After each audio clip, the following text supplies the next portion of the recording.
that should do it. Now we're cooking with gas. Hi. Cooking with ass. How about now? Can you hear me now? Good. Good. Good. Woo! Oh, wow. Yep, there's audio. Found it. Oh, hey, Mr. Tyler Paget. Might be T-Lair. Not sure.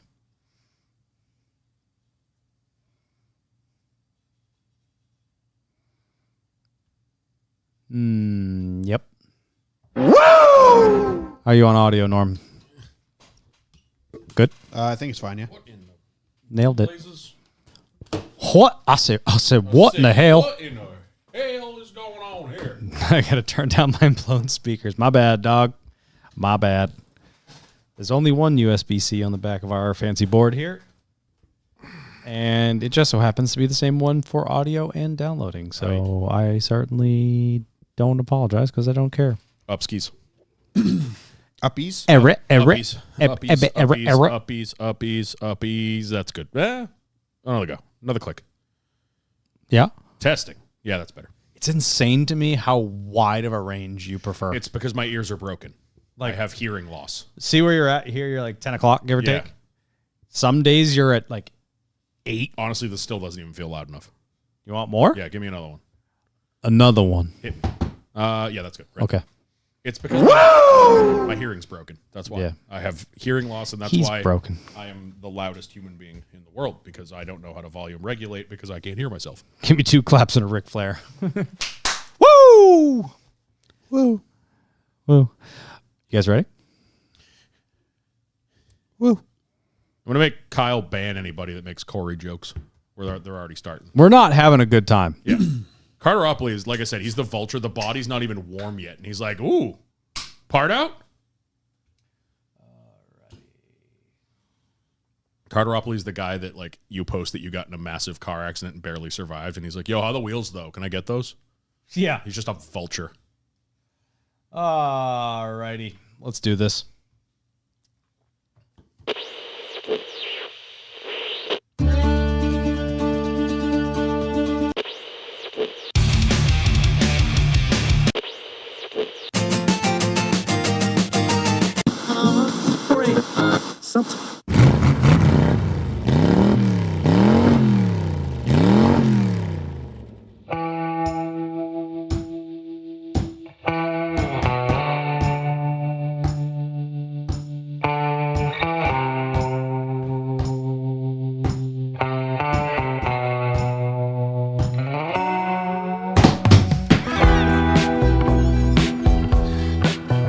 Jesus Christ.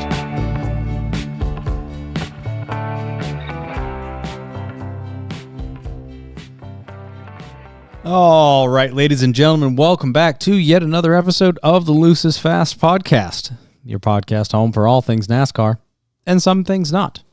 I am Kyle Belcher and joined, as always, by Mr. Daniel Walker It gonna rain.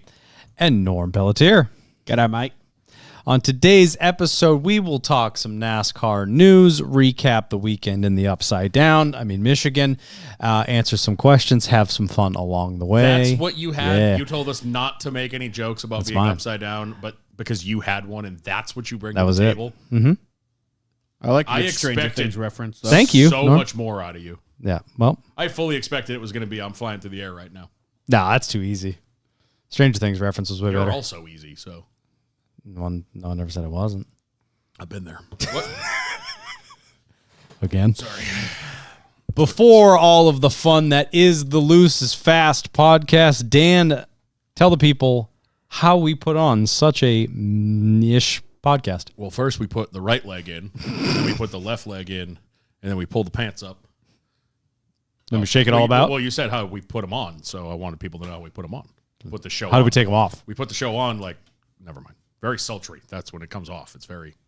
All right. You ever see Chris Farley and Billy Madison? Oh, yeah. That's correct. That's correct. We are brought to you this week and every other week by the Revival Motoring Podcast. Norm, what do you talk shit for in the Discord while I'm trying to do this? I see the tag. Yeah, but you don't know what it is. Leave me alone. It could be a happy endorsement for your B for B segment. He ain't making it out of here tonight. Good. World would be a better place. Brought to you this week and every other week by the Revival. I fucking hate it here. Keep going. Keep digging. Get your fingers off the buttons. I'm waiting for the money one.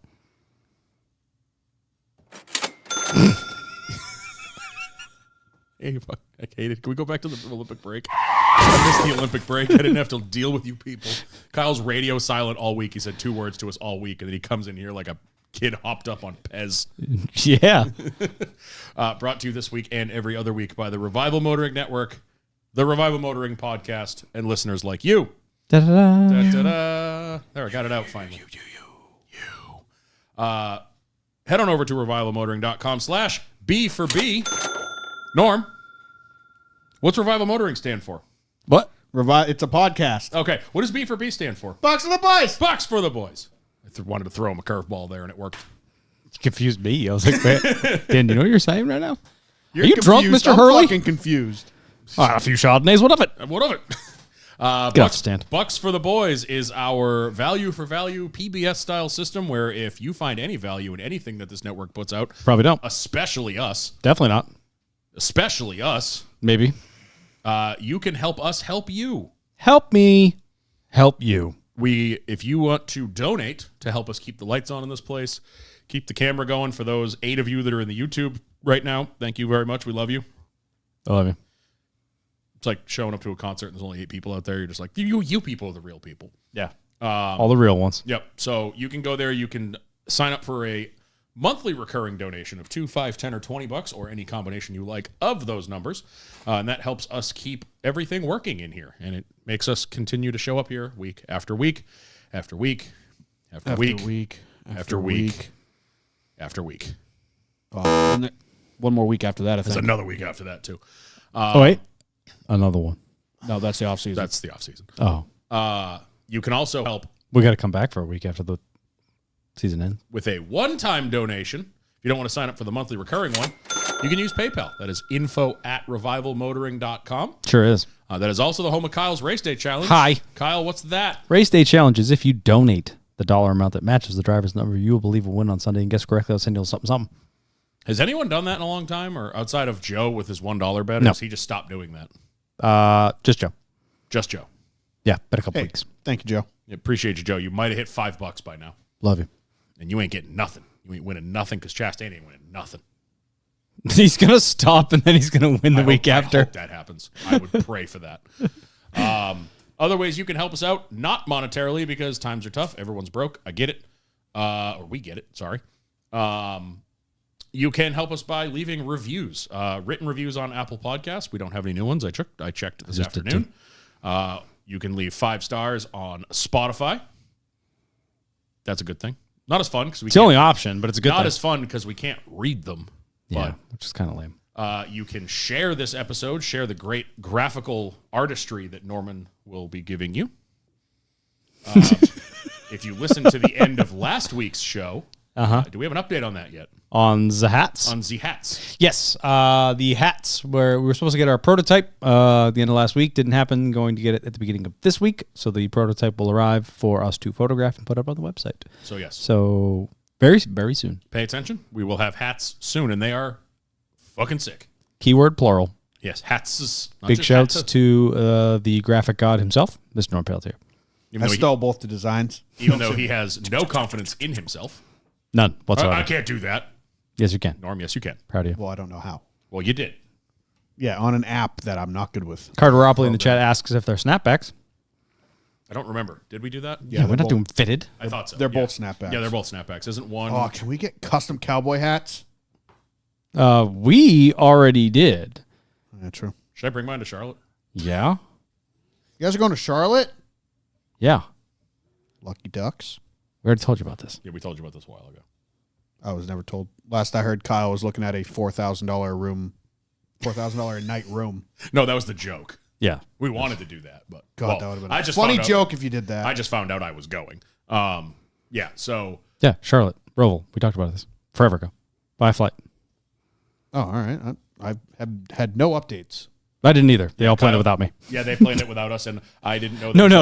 I didn't know there was a no. bachelor party group chat on Facebook because it sent it to spam. It's been in there for a month. They planned it without me. Dan was involved the whole time, and then Dan starts crying to me about it. I'm like, "You're definitely in it," and he's like, "No, I'm not." And then I confront multiple other people, and they're like, "Dan's definitely in it," and then I give them a hard time. Dan, like 2 weeks later, goes, "Oh, it was sitting in the message I never request." saw it. Fucking Facebook. Fucking useless. Facebook filtered it to the nothing folder, and I had no idea that there was a group chat involved planning this entire trip. Yeah. Zero idea. You could have given some valuable input. I could have given to the valuable NASCAR input. trip planning. Yep, nothing. Instead, it was left up to a bunch of people that don't watch NASCAR. Yeah. So you can probably blame him.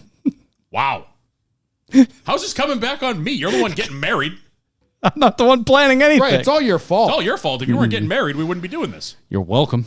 Anyway, moving on. I did want to, since this is the Revival Motoring Minute, I did want to send a shout to. Stop fidgeting. This is fun. I like play. It's mine. I'll play with it all I want.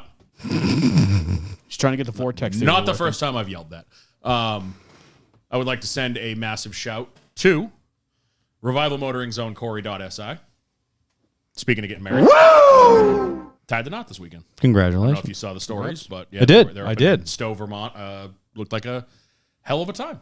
Yeah. So shouts to him. None of them listen to this, so they'll never hear it. But that's fine. Everything's fine. Hey. Everything's okay. I love you.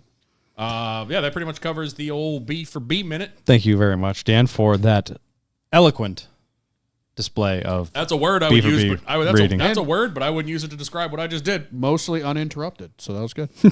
I'm about to get blood on my diecast. All right. We will call back, as we always do, to a handful of different things. Quick call back to the Richmond TV ratings 2.2 million viewers, down 9% from last year. It was facing the Olympic closing ceremony, so there's about 0% chance they're going to win that. So Yep. 2.2 million. Boom, done. Now we call back to the forever debated and fought over section of callbacks.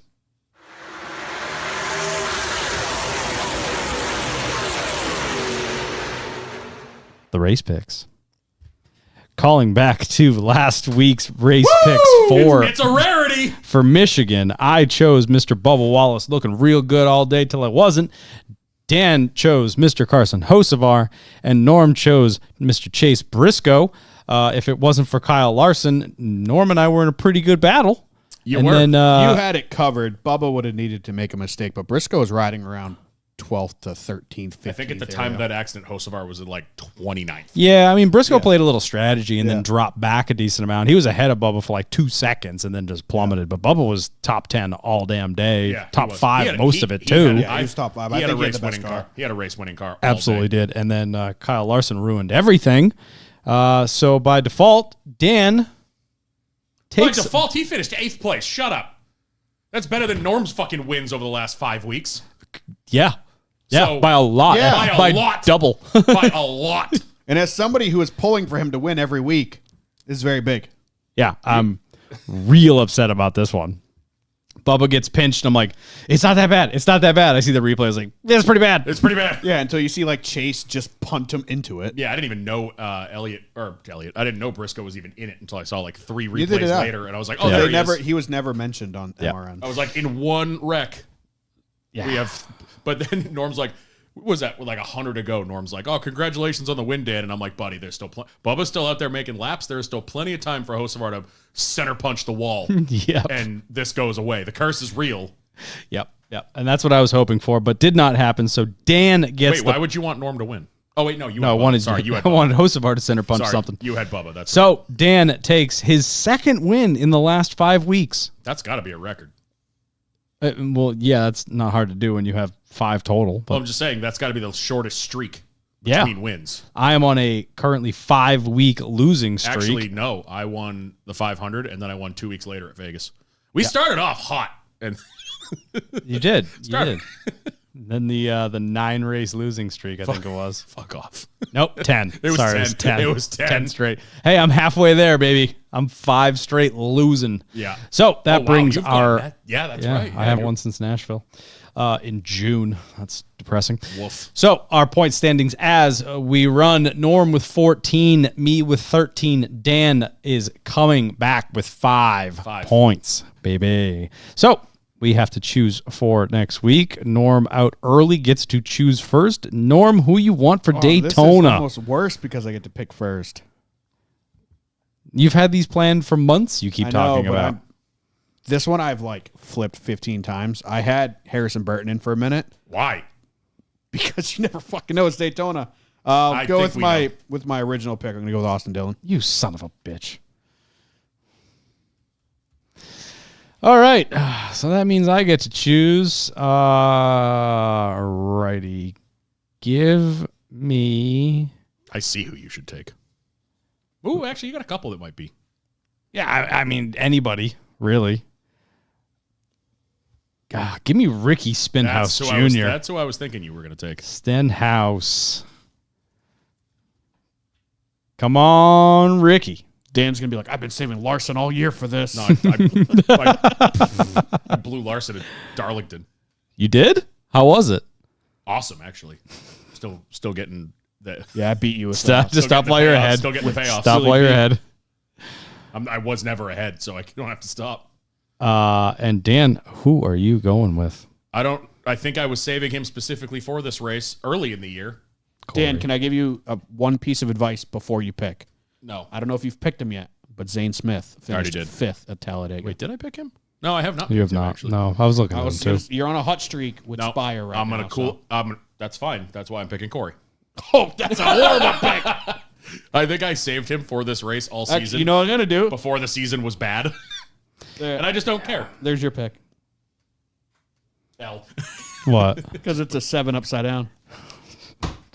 I'm gonna say for a guy that's never flipped, that's 2 now this year. All right, so going into Daytona, total crapshoot, the World Center of who knows. I am going with Ricky Stenhouse Jr. Dan is choosing Mr. Corey LaJoy, and Norm is picking Austin Dillon. Let's see how it shakes out at Daytona. We'll be talking about Austin Dillon here soon. Yeah, probably. All right. Now we get into no one's favorite segment, but we, for some reason, do it anyway, and that's Norm's Scheme of the Week. What do you got for the folks, Norm? What did you love on track There was a this couple weekend? new ones this week. Okay, which ones? We're gonna have to go down to the 40s, I think, Okay. for the new ones. Da. There, the 42 That's Mobile hot. One scheme. This Fire. is probably one of the best Mobile One schemes we've seen in a while. I didn't even really Yeah. get a good look at it. That is really good. That was Well, you super could sharp. see him when he went 3 laps down in the first 7 laps. Yeah. He was that one. Super cool scheme. I liked it a lot. Looked, it was very nice. What else? 45. Yeah. Well, the drip. Yeah, it's fucking monster. Has to ruin it though, I know that if that was white, bro. Monster ruins everything. the 23 in comparison. I like the Fries racing stripes. Yeah, Yeah, I think the fries this were sharp. isn't. This is. We've seen this scheme multiple times. I love this scheme, and I, as somebody who hates like realism pictures, I love like the cartoony French best fries. picture they could Yeah. get of this thing. The guy Michael J. Fox take this picture. Yikes. Like usually we have like really crisp pictures on this. What else you got, Norm? We don't need to talk about that. The Minute Rice car. Do you want to love that scheme? 71 Get gorgeous, out. perfect. I love it. The 77 was like a mix between 2 schemes. I think it Ziegler worked. and what was on Premier. the front? Oh, Premier. Yeah. It's a good looking scheme. Yeah. What else? Anything else? 99. We That's saw it. that last week. I don't think there was many new schemes this week. Love that scheme. The 41. 's just Pickles. The Grillo's I pickle don't car. like that scheme. I don't There like you. That's way too busy. Yeah, there's too many. This Yeah. logo's too big. That's Raptor, about this is it first for time the we've new seen stuff. Raptor, I think. Yeah, we haven't seen Raptor in a while. Yeah. That's about it. 16 leaf filter. Yeah. I feel like it's Oh, been a okay. while since we've seen a leaf filter. The Parts That Plus Parts car, the Plus 15. scheme Oh, slaps. so good. Yeah. That scheme slaps. Except for the 3 random stripes on the name rail you know what? that bother me. Fug it. I'm giving that the scheme of the week. Oh, you Yeah. giving it to Cody Ware? Cody Dude, Ware. he got stage points. He did. He did get stage points. I'm getting Cody freaking Ware dude. with the 15 parts plus. Wow. Carteropoli, Lock it in. Carteropoli, you don't have to be here to enrage me. Me knowing that you exist enrages me. So you're doing your job.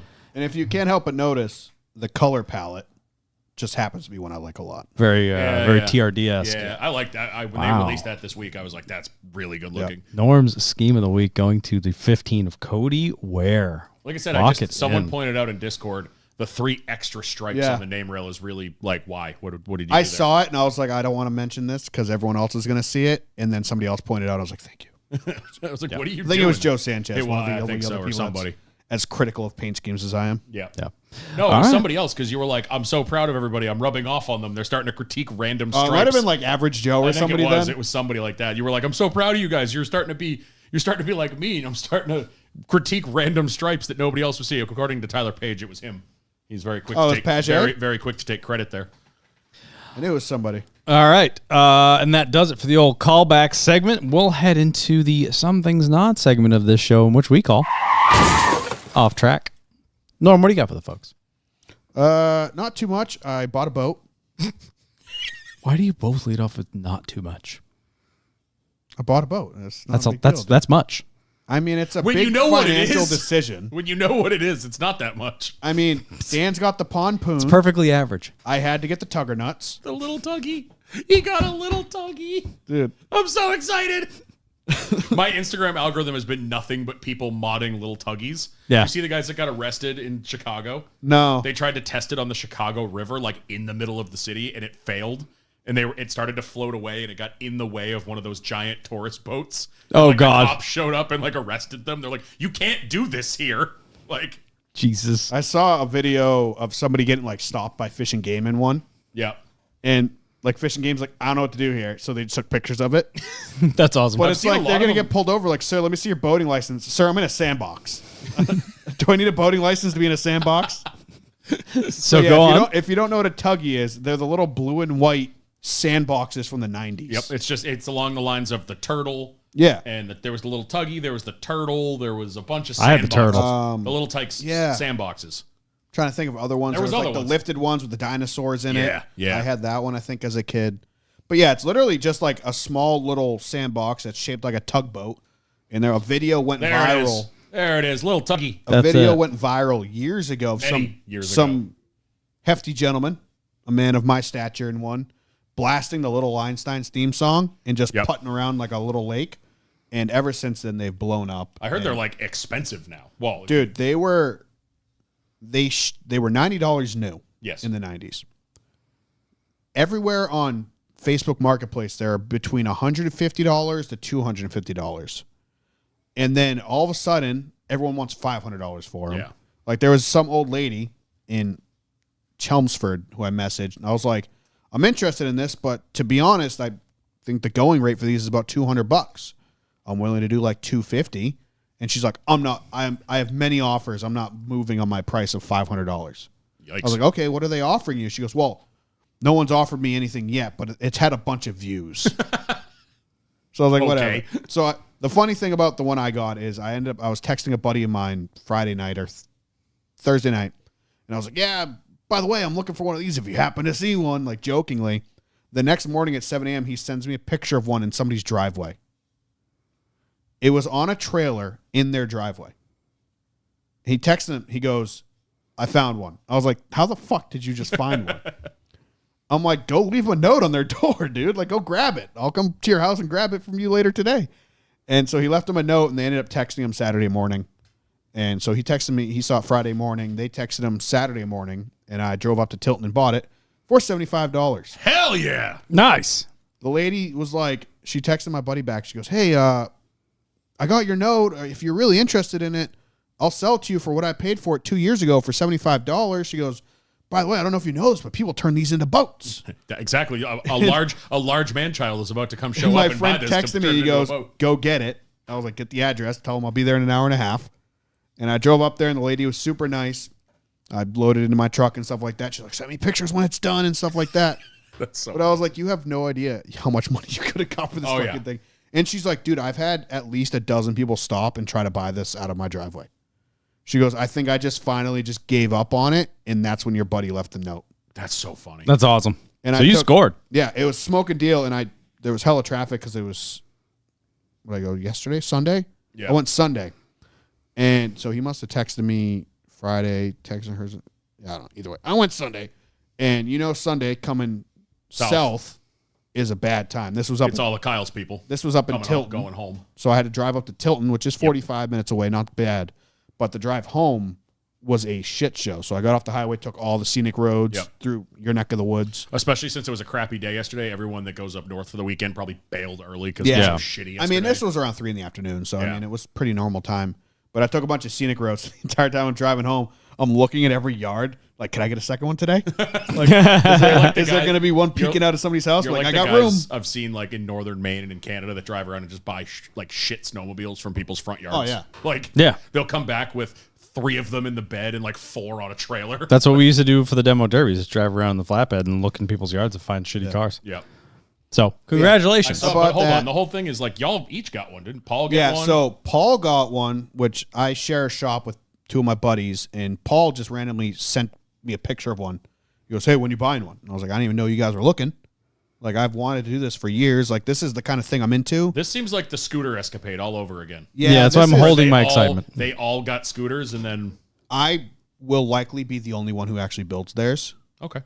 because this is something I can get into. The scooter, I kind of lost interest in it as soon as I got it, because as soon as I started working on it, it was a can of worms. This is literally an arts and crafts project, Yeah, okay. Yep. which is stuff I like to do. The scooter was like all the nitpicky mechanical shit just kind of just bored a hole in my head. Yep. As soon as I got it, and I'm like, now I have to find a fucking speedo cable and this, and the intake boots are cracked. I gotta try to find intake boots for an 85 Honda. Yep. Like, so that like kind of lost my motivation with that. But this is just like, I love building shit rather than working on stuff. So this is like, my brain's been going ever Are since you I picked doing it up. trolling motor or gas motor? I'd like gas. I saw a Paul's video- been looking at trolling motors, so I want to at least be faster than his. Most people put trolling motors on them. I did see a video the other day of Because like of three, size. 3 guys had little like 5-horse outboards on them, but Yeah. they were like, the Right. boat was like not happy. Yeah, so I'm gonna probably end up with like a 4.5 Probably horse. work. Yeah. One of those little sailboat motors that they put on like Yeah. if there's no wind. Yeah, I know. I found a I bunch know of like you know. That's why I was looking at Mercuries, you. Yeah. old Mercuries on Facebook Marketplace. Yeah. So I'll see what we have. We got 2 in the basement. I think they're like 10s though. I'll check. That might be too yeah, big. 10 might be too big. I need It like might be a. the head of it, like the main part of it, to be like the size of your Yeah. laptop. Yeah, I know. The I've video that dealt I with saw small with the 5 motors horses forever. were literally like this big. Yeah, Yeah. there's multiples in the basement. I'll take a look. And see then what I we did have a on my question. gym. Did your other garage mate get the giant pirate ship? That's a kid's bed. Is it a bed? That's a bed that I don't know what his plan is. It's like double the size Yeah, I of the saw little, that. I was like, the pirate one. yeah, I was like, huh? It's a kid's bed, but it's like complete, has like a mast and like a cannon and shit. So I'm like, Tyler, what's your plan for this? I don't know. I'll figure it out. New I was plan. like, do you want me to like find you like a kayak to put this on or something? New plan. Let's get race car beds and make go-karts out of them. We could do that. We could do that. That's fine. I have a go-kart Well, for sale. You want to buy it? My Keep dad's us selling a bunch. updated on the progress of Lil Tug. Well, it's Tugger Nuts. Tugger nuts. Tugger Okay, nuts. fair I enough. like that. I like My that. Dan, what buddy do you, wanted me to call it the TLC Tugger, which if you don't know what that is, Google it because I had to. But I'm going with Tugger Nuts, which I like is that. a deep cut Tropic Thunder reference. Yep. Okay. Dan, what do you got? Not so much. Just did that to bother you. Carry on. Literally not too much though. Really didn't do much this weekend or the last week. Just worked. A little bit of golf as usual. Weekend was kind of shitty. Did do some shopping yesterday because I've recently had the realization that I need to work on myself Okay. because I'm kind of fat. Okay. Like when we were going to Germany, we did the whole like weigh yourself, weigh the bag just to make sure you're good kind of thing. And Right. I saw a number I hadn't seen before, and it was like, that's not good. Like 168. Oh, I wish. Yeah. I haven't been that since high school. Wow. That's what you look like to me. Yeah. No, it's been kind of weighing on me lately, and it's just one of those things. where it's Literally, like- or yes, literally. And then a couple days ago, I had like on the old time hop was the last revival rally up to Mount Washington. Right. And that was when Steph and myself were like at our smallest because we were mountain biking uncontrollably. I was gonna say you mountain biking, yeah. especially with the hair and the beard, hot as fuck. We were like I was looking at it, I was like, those don't even look like the same fucking people. Like so we've both been kind of like, we got to do something. So Went So bought- shopping for what? I just went and got some shoes because I don't have any fucking like. I have sneakers. Like I have all like skate shoes and Right. shit. I don't have anything like to go to a gym in.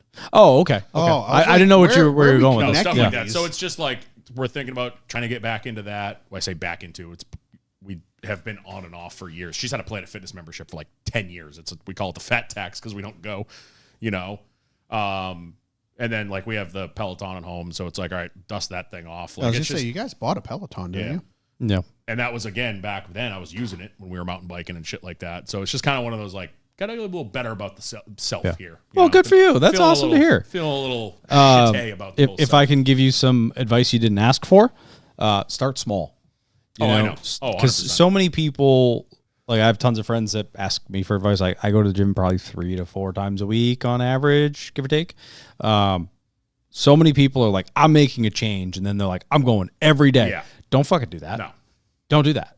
Go twice a week, then 3 times a week, and then like work yourself into it because people go hog wild, starve Burn themselves themselves out, and yeah. just completely burn themselves out, and then 5 months later you're not doing it It's at like all. Carter Upley just said, intermittent fasting. That sounds great and all, but even though my diet sucks, I do like food. And like my diet is a hard part for me because it's not like I can just be like, oh, I'm going to start meal prepping and making fucking flavorless chicken and rice, like because I eat like a 5-year-old. But I've already proven that I can get weight off and still eat the same. It's Yeah. just I have No, to you actually definitely do can. the other part. You know your body better than anybody. Yeah. Like one of my best friends, much bigger than you. Yeah. Kind of looks like you build wise, if you will, but is 6'3", like Yeah. a big dude, and Ugly, huge hog, I think is what and it's described. similar diet to yours overall, but he was like going with the fasting route, and the way he was eating the food he was eating, his body was just storing it as fat because Exactly. it wasn't ready. It didn't know when it was going to get its next meal. That's, yeah. So what you could probably do, what would be probably best for you, in my opinion, would be like small meals throughout the course of the day, like that's small kind of things. what I do. Get yourself just like protein shakes. I've been honestly recently. I've really gotten on I found some. What are they? What brand is it? I think it's the Cliff Bars, but it's like the builder. Yeah. Like they're Yeah, the Cliff Builders. Yeah, they're awesome. Like I have one, and I'm like I'm full for like 5 hours. You This is have great. that and a protein shake on top of it, man. Yeah. And then you're getting the nutrients that your body needs Yeah. at the same time. So it's well, just, good for it's you. going to be a little bit. Like I said, it's not a big deal, but it's like recently I've noticed when we started this show, it was when like the Bowman like the hack shirt came out. Yeah. I bought that in a large because when we started the show, that was when Steph and I were still mountain biking all the time. Like, we were still pretty small. I can't put that shirt on anymore. Right. You know what I mean? And that was kind of like So are you going to start mountain biking again? maybe we still have everything. It's all about time too. Like when we were mountain biking, it was COVID. She was getting out of work. I'm out of work at 2 every day, and she was kind of like either she was in the office or not. Like she didn't have to go to court. Like she was home. She could be home at 2, 3 o'clock every day. Yeah, not the same. Now she's getting home at 4:35. Dude, just get on the bike right at the end of the street, turn around, Yeah, ride back up so- the hill. You'd be fucking dead. We may start doing That hill shit. Right. Sucks. You guys have, I mean, I can't imagine there's a shortage of horse trails. No, around there's you trails guys. behind our house. They're not great. I mean, they're fun. We did them a couple times. Yeah, you're just but going to it's clean your tires every time you get back. pretty much. Well, no, it's not horse trails. There's actually biking trails back Oh, there. really? Yeah. Yeah, so It's start yeah, small. So we're working on it. But Good. Well, it's- good for we you. have all the shit. Like everyone makes the joke that the Peloton just turns into a clothes hanger, and it has been for like 2 years. Yeah. I mean, we used to ride that thing. I'd ride that thing 4 or 5 times a week back Well, then. the first step is deciding you want to make the change. Yes. So So Good for you. That's awesome. We'll see how it goes. We'll see if anything happens about it. But that's the other problem too. Like, if you want me to be annoying and send you like 5 a.m. gym snaps, I will. don't because I'll be at work. Oh yeah, you go to work. It's That's not fine.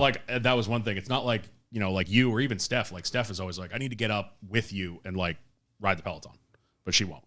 Mm-hmm. If I had a job that started at like 8 o'clock and I was going to sit at a desk all day, I would probably try to do that. But it's like I wake up at 5 and go do manual labor. So it's Right. like I'm not going to the gym first. Fuck that. Yeah, no, I get it. Well, good for you. For me, not a ton. Family stuff over the weekend. Did my soon-to-be father-in-law's wheel bearings on his GTI. Had my fiance's nephew's birthday party on Sunday. Worked on the Harlequin a little bit. Got new headlights. They both didn't show up. I got one, so I took the whole thing apart, opened the box. Only had one headlight in it. Kind of pissed me off. Yeah. So you're putting the Jetta front on it, right? It's had the Jetta front on it, Oh, that's right. Yeah. but it had a color-matched early Jetta two-piece grill. Yes. And the whole plan was to do the early Jetta grill in black. Body shop didn't listen. painted it to color match, which looked fine. It was okay. But I always wanted to do the black grill. So I found a Vento that was beat to shit. Our boy, Mr. Joe Booth, big shouts to Perfection Plastics. Check him out on Instagram. Shameless plug. He fixed all. The thing was beat to living hell. No So tabs left. oh, and like the top versus the bottom Yeah. was held on by just the two outer ones. So that thing was flapping in the breeze. breeze. Yeah. So he put like support bars that he Custom. plastic welded, designed on CAD, the whole 9 yards. So That's sick. I painted it up with trim black. Well, I sanded it down. Well, first of You all, told me this story last week. yeah, I sanded it down and I painted it with the SEM trim black. You know, the undercoating trim black shit that like matches perfectly. Wasn't this at like 3 a.m. because you were awake and bored? Something like that. Yeah. Yeah. Because you're a psychopath? No, this was a post gym, so probably 7. Okay. Yeah. So I paint it. Looks good. Give it a couple coats, couple light coats, and I'm like, all right, one more coat, mint. The can at the last coat just goes and just spews huge Like globs that. It's always all that- over it. It's always that last swipe. You're like, what me just yeah. do? And it just unloaded. Right, you're just gonna like grab a corner. Yep. Yep. And I was good about wiping the nozzle, Yeah. turning it upside down every time I did a pass. So I don't know what the hell happened, but I was devastated. So I spent like 2 hours cleaning it all off, Sanding it all down. Well, it's like the SEM stuff, so it's Textured. like textured and slightly rubberized too. So getting that off was hell. I was using xylene and a scuff pad. Yep. Oh, that was awful. But anyway, got it painted up. Second headlight finally showed up because for some reason they shipped them in 2 different packages from 2 different shipping. One came via FedEx and one came by USPS, but whatever. Oh, okay. Second one showed up today, Were so they I can like put the nose back together. That's 2 guys in the office trying to settle a bet. Yeah, on, like, I which don't. one's faster? Yeah, I came from the exact same place, 2 different carriers. So anyway, so new nose going on the Harlequin, Vento front, fresh headlights. I had a similar experience of something going mowed the lawn the other day. Hadn't mowed it in a little bit. Yeah. It's still a little wet, the bottom of it. Oh yeah. And the chute, because I don't have a bagger, I just let it fly, because what's the point? I'd be stopping every 5 minutes to empty the bagger. Right as I go by the GTI, it was like, I look down, I'm like, oh shit, it's clogged. And I go, uh-oh. Oh no! Dude, it plastered the side of the GTI. It was green. I'm like, if it had been 10 feet before, it'd be into the other part of the yard. Like, it would have been fine. Nope. Just Just plastered it. absolutely caked the GTI with grass. I go to work the next day. My coworker's like, what the hell? I'm like, don't even talk to me. Don't even talk to me about it. I was pissed. That's awesome. So, All right, let's. Shall we get to it? sure. Lots to talk about. We do have things to talk about. Breaking news.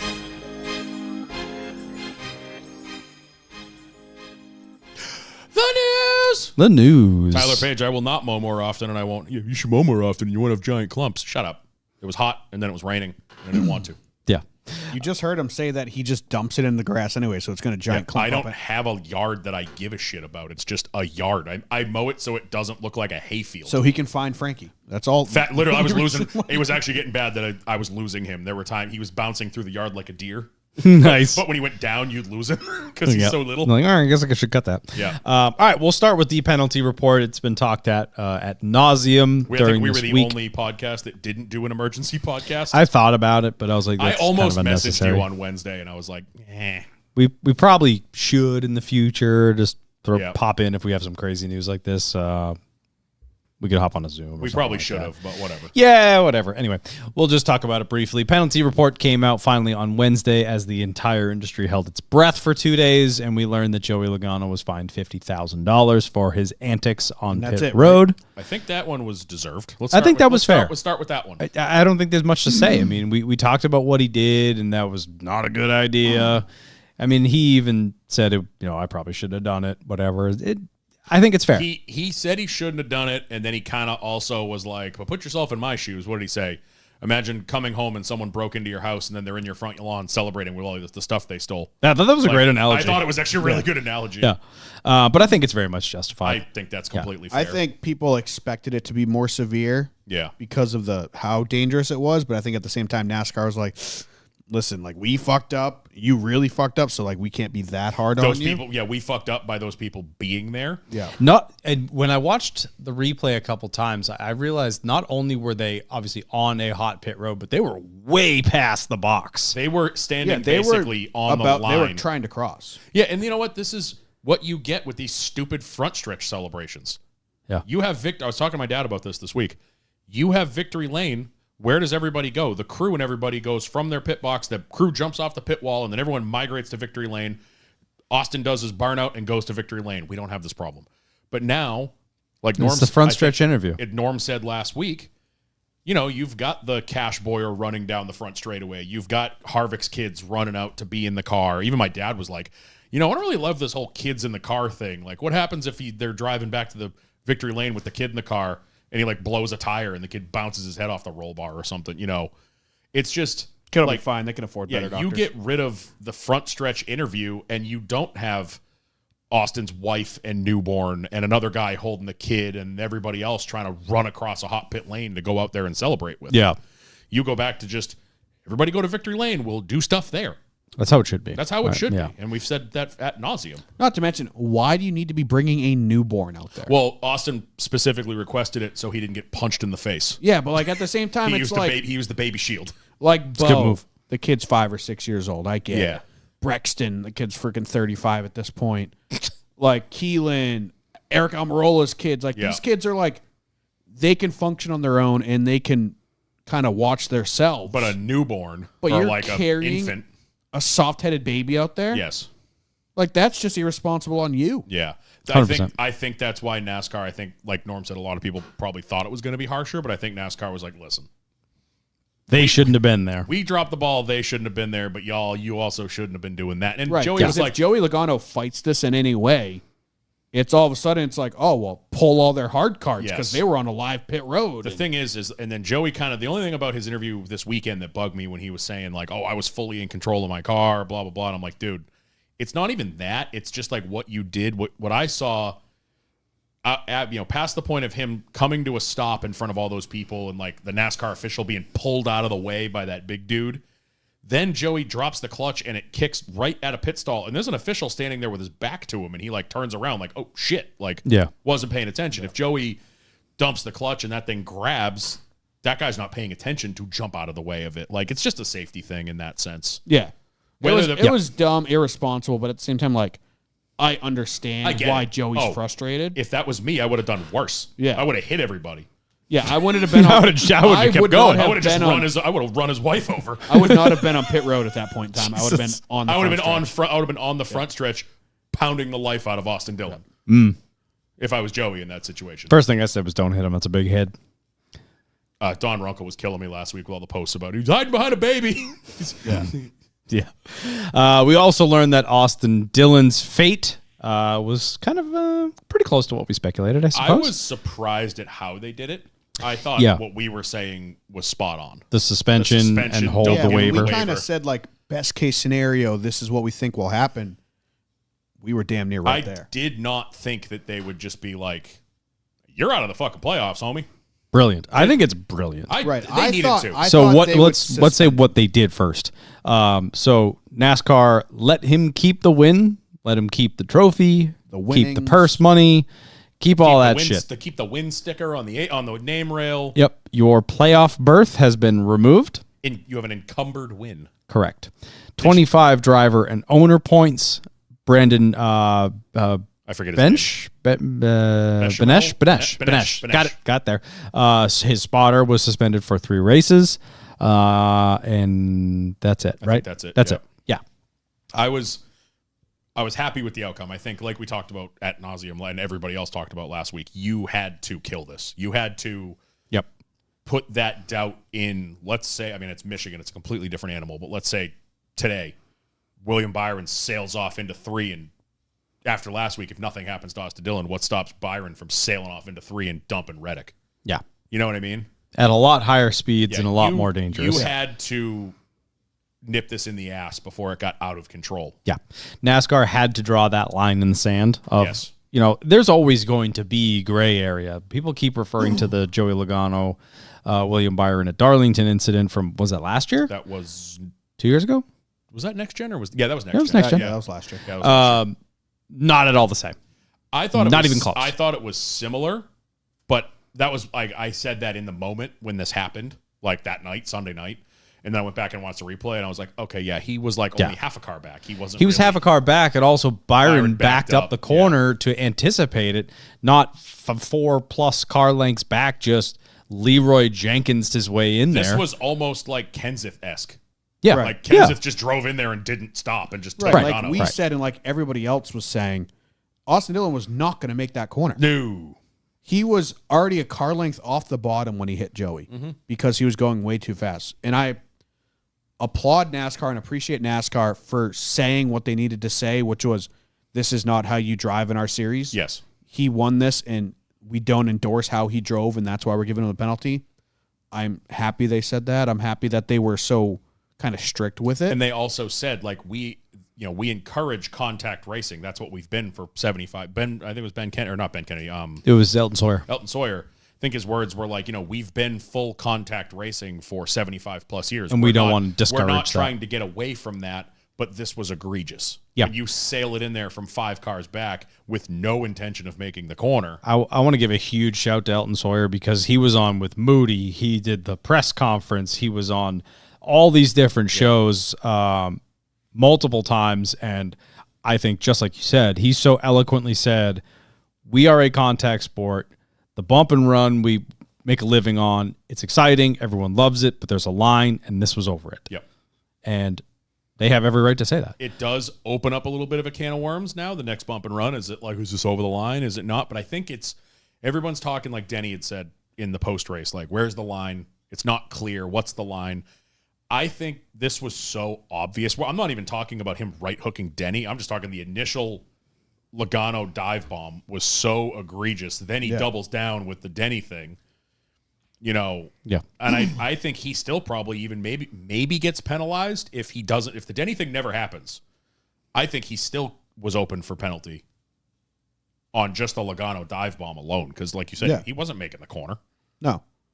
And I think that everybody knows where the line is. I think NASCAR needs to make it a little bit more cut and dry.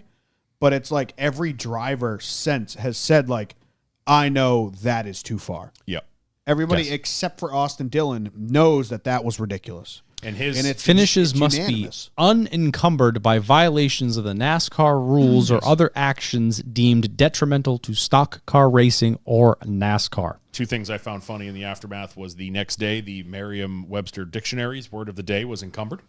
That's awesome. I saw that on Twitter. I was like, no way. There's no someone welcome. Someone at that dictionary is a NASCAR fan. And then did you see his interview? Was that practice? Yes, I think it was practice when it was kind of in and out of the rain. They had NBC interviewed Austin behind his hauler. I'll give him credit. He stood there and answered questions. He basically wouldn't comment on a lot of the stuff that had to do with the appeal because obviously it's an ongoing thing. He's like, I can't really say anything about that, but once it's over, I'll have plenty to say. What irked me, though, was when he basically, they asked him about the Joey thing on pit road, because obviously it involved his family, and, they're like, well, do you think the penalty was right there? And he's like, yeah, I forgive Joey for what he did. And I'm like, what? Like he said it like 3 times that he's forgiven Joey for what he did. Well, he's trying to be the bigger man. He's trying to be the bigger man. He's like, Or at least look like and then it. he was like, oh, in his post race, he questioned my faith in God, but it's okay. I forgive him. And I'm like, dude, come on. Like that's just that holier than thou play the bullshit. good guy for a couple weeks until he gets his ruling. Yep. Which I hate that they can appeal anything and that this is appealable. I'm Because terrified. NASCAR made such a big deal and spent so long fine-tuning this penalty. Yep. And there's going to be an appeal process. Money's going to exchange hands. And they're going to be like, oh, well, I guess you can go into the playoffs. And it's going to fuck everything up. Also, Tyler Page brings it up. His interview with Dale Jr., the video version, was hilarious because Dale was just like, you are so full of shit. Like his face, if his face had closed captions, that was so good. But yeah, Stares in shock. I'm kind of afraid of this appeal thing. I mean, the teardown just came out. I was like right around the corner from here, so I listened to a little bit of it. Bianchi said he's pretty confident that there's like a 10% chance this gets overturned. Gluck was a little more like, he was saying like it was a third of a chance, like 33% chance this probably gets, because I feel like the appeals panel has been so like unpredictable. How NASCAR will lose their minds if this Because it's gets a overturned. third party, and when somebody brought this up in Discord, I think it was Ricky Harden and a few other people as well, and I was talking to my dad this weekend. This isn't Spire Motorsports appealing something. This isn't Front Row appealing something. This is Call Richard last year. This is Richard Childress. You're going to tell me that Richard Childress doesn't have buddies that might be on that appeal panel? Pay Like, somebody off. Like, not even paying him off, but just guys that have been in the sport for a long time that are, buddies with him. Might turn a little bit of a blame. Like, you know what I'm saying? Like it muddies the water a little bit. Tampering with witnesses. You know what Richard Childress is going to do? He's going to bring Trump with him. Oh God! And Trump's going to make his arguments for him. Be like, nope, this guy's dumb. This guy's dumb. Joey Logano is an idiot. That was the cleanest pass I've ever seen, and I've seen many passes. Many passes. Jesus. But like, look at when Byron got the appeal for what was that, Texas, when he wrecked Denny. You're dealing with Rick Hendrick. You're going to tell me he doesn't have some friends in high places? Well, You're just look dealing at the with Rick Louvre Hendrick. deal. Look how the Louvre deal worked out for Hendrick Motorsports, and look how it worked out for Kaulig. Yes. Kaulig got bent over. Hendrick somehow gained points. Yes. So And it's that's all what- about who you know. And that's Yeah, what let's worries not play me. conspiracy No, I'm games. not Yeah. playing conspiracy, but But it's a viable thought though. It is. Somebody like Richard Childress, the man who's, is he already in the Hall of Fame? Yeah, Pretty I sure. think so. RC, yeah. Yeah. Like you're talking about a Hall of Fame owner, probably on the Mount Rushmore of NASCAR owners. Yeah, we'll see what scares me, so we'll that's- find out what kind of poll Pop has tomorrow. Wednesday, right? Wednesday, sorry. Also, I this is thought still it Monday. was interesting. Elton Sawyer said that the reason why they took the wins away is because, took the playoff eligibility away is because in the rules it is allowed to take the playoff Yes. eligibility away. There is no rule specifically saying they could take a win away, so I expect that to be changed next year. He said something along the lines of, we had already had procedures in place to take away wins or take away playoff eligibility in this type of situation. But not the actual. But there was no way of them taking away the win in Interesting. this situation. So I expect a rule change next year Probably. where they'd be like, yeah, if we don't think you won fairly, get fucked, nerd. Yep. Yep. So we'll see how it shakes I'm just- out. Appeal to be heard on Wednesday. I'm just happy that NASCAR seemingly did the right thing. I think they nailed it. I think they got it right. I think that if they would have come back and said not either he got nothing or if he got a monetary fine or even a points fine, it's like, oh God. Yeah, we Well, I talked was about like- that at yeah, nauseum like, last week, that buckle- would not buckle do up. anything. This is the only thing that can actually hurt and the only thing that can make a statement Exactly. that this is not possible. And Yep. they did it. I'm happy. I honestly didn't have faith in it. I was with how long it was taking. Like everyone was expecting it Tuesday, and then they waited till 5 p.m. and they're like, not today, maybe tomorrow though. Then we got 5 Yeah, it o'clock was on released Wednesday. at 4 o'clock on Wednesday. I think. Yeah. Good. Well, we also got some other news last week. Unfortunately, not so great news. Mr. Kurt Busch was arrested. Wah, wah. Kurt Busch was arrested for reckless driving and a DWI on Monday of last week. Is this not his second one? This is the second one. So I was going to say, I thought he Not had one great. when he was the outlaw. he did. Yes, he did. Like, I think that was Penske, wasn't it? When he was, I think it was the Penske days. I think so too. Was it Penske or was it post Penske when his wife was hired to kill him? No, it was Penske, and then I think that started the spiral of like going to Phoenix Racing and Yeah, building dude, your way Kurt Busch, back the up. outlaw, dude. Yeah. He was Yeah. the outlaw of NASCAR. Yeah, so that's not good, Was he the outlaw? and it was a lot. Like, I think it was 0.17. Yeah. That's a lot. He was effectively double the legal limit. Yeah, that's a lot. That's Yeah, not it's a not little good. bit. We all love Uncle Kurt here and hope, Really living up to that nickname. yeah, and really hope he gets the help he needs if he needs it, or just made a really dumb decision. Yeah. Either way, we love you, Kurt. Please don't do that again. Yeah, don't do that again, please. We do not condone that. We don't want you to, of all people, to do that. Yes, We don't want you to hurt yourself. or anybody else. More you, but that's okay. Just Wow. kidding. No, I think the innocent So the bystander next I one think is should. yeah, It was a joke. We love Kurt. Kurt's gonna mow down a school bus full of choir dude. kids in college and be like, "Oh, is Kurt all right?" What was he driving? Is the car okay? Scumbag. Kidding aside, that's no bueno. No, not good. He said he was going to work with the town to make it a safer place. Start by not doing that, Kurt. That can help. I'm going to work with the town to make it a safer space. No more DUI checkpoints. Taking them out. It's a waste of taxpayer money. Yes, please be better, Kurt. We love you. All right, moving on. We got some Colleague racing news out of left field, just out of nowhere. Colleague just drops the bomb that our boy, Mr. AJ Allmendinger, will be returning back to where he rightfully belongs in the Cup Series for 2025. Chris AJ, Wright. why do you let them do this to you? Chris Rice has pictures of him with another woman or something. It's got to be. Which would be insane of AJ to do. But I know. But I'm just saying, Chris Rice. So you want to come back Cup race next year? No, I don't really think I want to. Slides folder across table. You sure about that? I think this is AJ's not having fun in Xfinity this year. He's not. And he's like, I'm done. And like, what if we put you in the Cup car? I don't think Where he the wants to be paycheck in the has Cup an car. extra comma. Did you hear him this weekend? I think it was after when the rain came yesterday. Yeah. They interviewed him in the garage area. Okay, that he was- was like, we actually have speed. He was like so excited. He's Yeah. like, it's nice to have a fast car. The hilarious transition from Ross to him. Oh my God. They're like, do you know they have a watermelon flavor Celsius? Yeah, we don't drink We don't that drink because that here. that's Ross's. Yeah, It but was like fucking great. the fact that it was kind kind good of- mood, It was AJ. like a backhanded like we actually have a fast car today. Yeah. Because wasn't it? It was one of the road courses in Xfinity. It might have been Chicago, where he was on the radio like, "What are we even doing? This car sucks." Yeah. As he gets lapped by SVG. Yeah.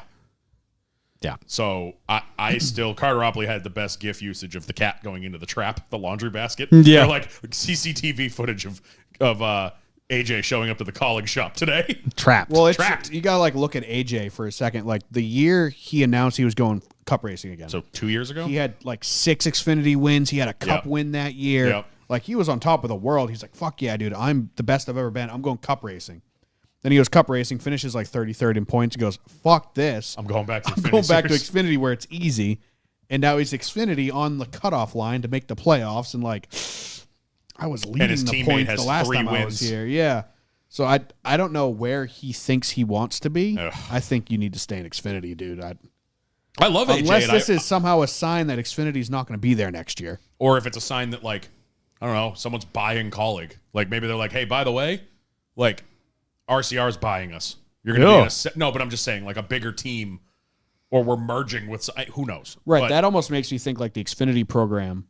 Might Like, be. hey, AJ, like, we want to keep you and there's nowhere here next year. we're selling everything, but it's Trackhouse now owns our Xfinity program. It's crazy with Colleague. Like we've been saying it for 2 years now. That like, what are they doing? They're going to close up shop by the end of the year, and they're like, "Joke's on you. We just signed somebody." Yeah, like I thought early in the season, I mean, I jumped on top of the bandwagon as soon as I heard it that Trackhouse was going to absorb Colleague Cup. Yeah. Like that seemed like a Logical obvious move. Logical yeah. move. Yeah. Because they're struggling so bad and Trackhouse needs the charters. Mm-hmm. I was like, that's a done deal right there. Boom, both those charters go to Trackhouse, dude. Colleague, they're going to thrive in the Xfinity Series. Now, Daniel Hemrick and AJ Allmendinger are their all-stars? I don't Dude, think how so. excited! I think back to the preseason shows. How excited were we for the lineup of SVG, Dinger, and Josh Williams? Very. And now look at it. Now what? 7 months later, 8 months later, we're like, what the hell happened? I mean, outside We haven't of talked about AJ at all. outside of SVG's road course stuff. I mean, outside of SVG, let's leave him out of this because he could finish 15th every week and we'd be like, he's kicking ass. Like for him, for And what he he's has doing, been. and he has That's been. literally what he's been doing. Exactly. So So applauding the son of a So bitch that's for it. awesome. But then we were excited for like Josh is going to finally be in a good car. He hasn't done shit this year, and I don't even blame him half the time. Right, because he's not in a good car. He's got in a crap Colleague luck. car. He's either getting caught up in other people's shit or the car's junk, Yep. and that's why he's back there and gets caught up in other people's shit. And same with AJ. Like AJ, even on road courses, like we were all. I remember us going to Coda. We were like, "Oh, it's going to be Dinger and SVG battle," and it ends up being SVG running. I mean, Dinger was up there for a little bit. I think but Yeah, he was up there for a while. Portland, maybe. maybe Dinger it was decent. Portland, yeah. But But like, I don't think he's really been a topic of discussion at he any hasn't. of the tracks, It's been Austin Hill and SVG at the road courses, Yeah. which angers me. which to my pisses me core. off. Yeah. Why is Austin Hill good at road course racing? That makes me mad. He shouldn't be. Yeah. So we'll see how it shakes out. But yeah, that's the news. No news on the other cars there. But yeah, first dominoes falling at the Colleague Racing I Shop. keep forgetting that Daniel Hemrick is even in the Cup Series. Yeah. Like I keep forgetting that never he's show even in him. that car. Yeah. It's not good. All right. We got a couple more bits of news. We'll save the big one for last. Legacy Motor Club, as Motor Norm Club. would say. I thought this was the big one. Nope. Eric Jones signs a multi-year extension to stay with Legacy Motor Club. So no moving for Mr. Eric Jones. Hot shoe. Excuse me. I like Eric Jones. I want him to be in the Cup Series forever. Mm-hmm. But dude, this team, I feel like you got to jump ship. I can't get a read on this team. The problem is like they have such a big ceiling, yes. but they are so low. Well, and it's like they have zero alliance with anybody. which is a problem. So this is their first year with Toyota with no alliances. So I think we expected too much. I think everybody Well, I think we too expected much. so much because at this point last year, like let's go back to last year, mid-August, late August, that's when they started turning it on. All of a sudden, Eric Jones was finishing in the top 10. He won Darlington. That was 2 years ago, I think. Was that 2 years ago? Yeah, 2 years ago was when he got the Darlington win in the Fear Factor car, whatever the heck that I was. thought that was this year. I thought that was And last then year. last year was when they swapped out Noah, and they still kind of picked it up a little bit at the end of the year. Well, I remember last year they were still in Chevys, and they started picking it up. And I thought I remember hearing because they obviously had already announced they were going to Toyota, so they weren't getting shit from Chevy. Yeah. And then in the playoffs, Jones was running really well, and like Chevy went back and was like, "Hey, what are you guys doing?" Like I feel like I remember hearing it's something possible. about that. I don't think there was many bright spots to last year. I think it was the year before when it was just the 43. They were like, "Hey, we could do something." Then they announced the 42 with Noah, and it was high expectations. And obviously, Noah fucked himself and got kicked out. Good for him to come back. Love Noah, but it was really high expectations, and it was the same thing as Colleague. Yeah, Remember Colleague at the end of 21? that was when Haley was 20 at the end of 22. Colleague all of a sudden was like, "Oh fuck, they got some speed at the end I of think this I had year." Haley in the playoffs last Yeah. year because of how the previous season Yeah, like had Colleague ended. and Legacy both picked it up at the end of the year, Yes. and then just 23 started, and they just both plummeted. And I don't think either of them have really picked themselves up since. Jones has a couple splurts here and there, but I mean, I'm picking him to win next week, and I don't think that's a very good choice. I just, like you said, I agree with you that I think their ceiling is really high. They just need to figure out how the hell to get there. yeah. Yeah, like I said, I mean, with no technical alliances with anybody else, I mean, obviously 2311 kind of came out swinging right away, but they're in bed with Joe Gibbs Racing. They're the second, or they're the fifth and sixth Gibbs team. Yeah, Reddick even said it today. Great push for my teammate, Ty Gibbs. right. You know, So Legacy kind of doing it on their own with just the support from Toyota, I think is going to take more time than I think everyone anticipated. So, not great, but yeah, we'll see, I guess. There's some sad news as well. Dirt racing legend Scott Bloomquist was killed in a plane crash. Even spoiler alert, Tyler Reddick shouted him out at the end of the race. It was Yep. really nice to see. I guess he was one of his mentors. Yep. So super sad news. Our thoughts and prayers certainly go out to his family and all of the dirt racing community that loved him dearly. Don't know a ton about him, but I do remember listening to him on Dale Jr. Download. He was very eclectic. And was it Ricky Harden was talking Super about smart it? guy. Yeah, super smart. Like John Borst was talking about some of the stuff he used to do with dirt cars, and it's like he was the guy that was innovating things. Like, and everyone went, "Oh shit, why aren't we doing that?" Yeah. You know, he was the guy that would come up with a stupid idea, write it on a napkin, build a rear suspension that no one like had a ever seen peyote before. fueled trip in the middle of the desert to be like, Yeah. what if I deleted this arm on the rear suspension? And exactly. then he would go do it and it would work. I'd be like, the fuck's this And I guy? saw a lot of people alien. saying that after the Dale Jr. episode, when he was talking about like the old planes that he was building and restoring, and it was like, you know. Well, it sounds planes- like that was kind of what happened. Was Yeah. obviously he was in one of his planes, assuming it was one of the older ones. I think they said, but it sounded like engine failure or something And he along was those trying to lines. get and back. he was trying to get back Yeah. rather than like, oh shit, the engine's failing. Find somewhere to land now. It was like I can limp this back. Yep. And unfortunately, he wasn't able to. That's the scary thing. Old planes are not like old cars and old motorcycles. Like if I have an old car, There's no that's- shoulder in the sky. Yeah, I can't just pull over. Like, oh no, it's vapor locked, or oh no, the ignition's acting up. Let me pull over and look at it. You can't do that in an old plane. Classic cars, fine. You call AAA. Classic planes, not so Classic boat, even like you can kind of float around until somebody saves you. But classic Yeah, plane, I remember I had buddies back in the day. NCC, the college I went to, Yes. ended up good. You went to college? building. Yeah, for a couple years. They ended up How'd it go? building aviation program. yes. It went well. All right. I didn't graduate, but it went all right. Yo, same. I had some fun. Made some lifelong friends. They ended up like upgrading their aviation program, and I had a lot of buddies at the time like, oh, I'm going to switch and go to aviation. Like it pays really well. They're always looking for mechanics and stuff like that. I was like, that is too much, dude. That's too much stress.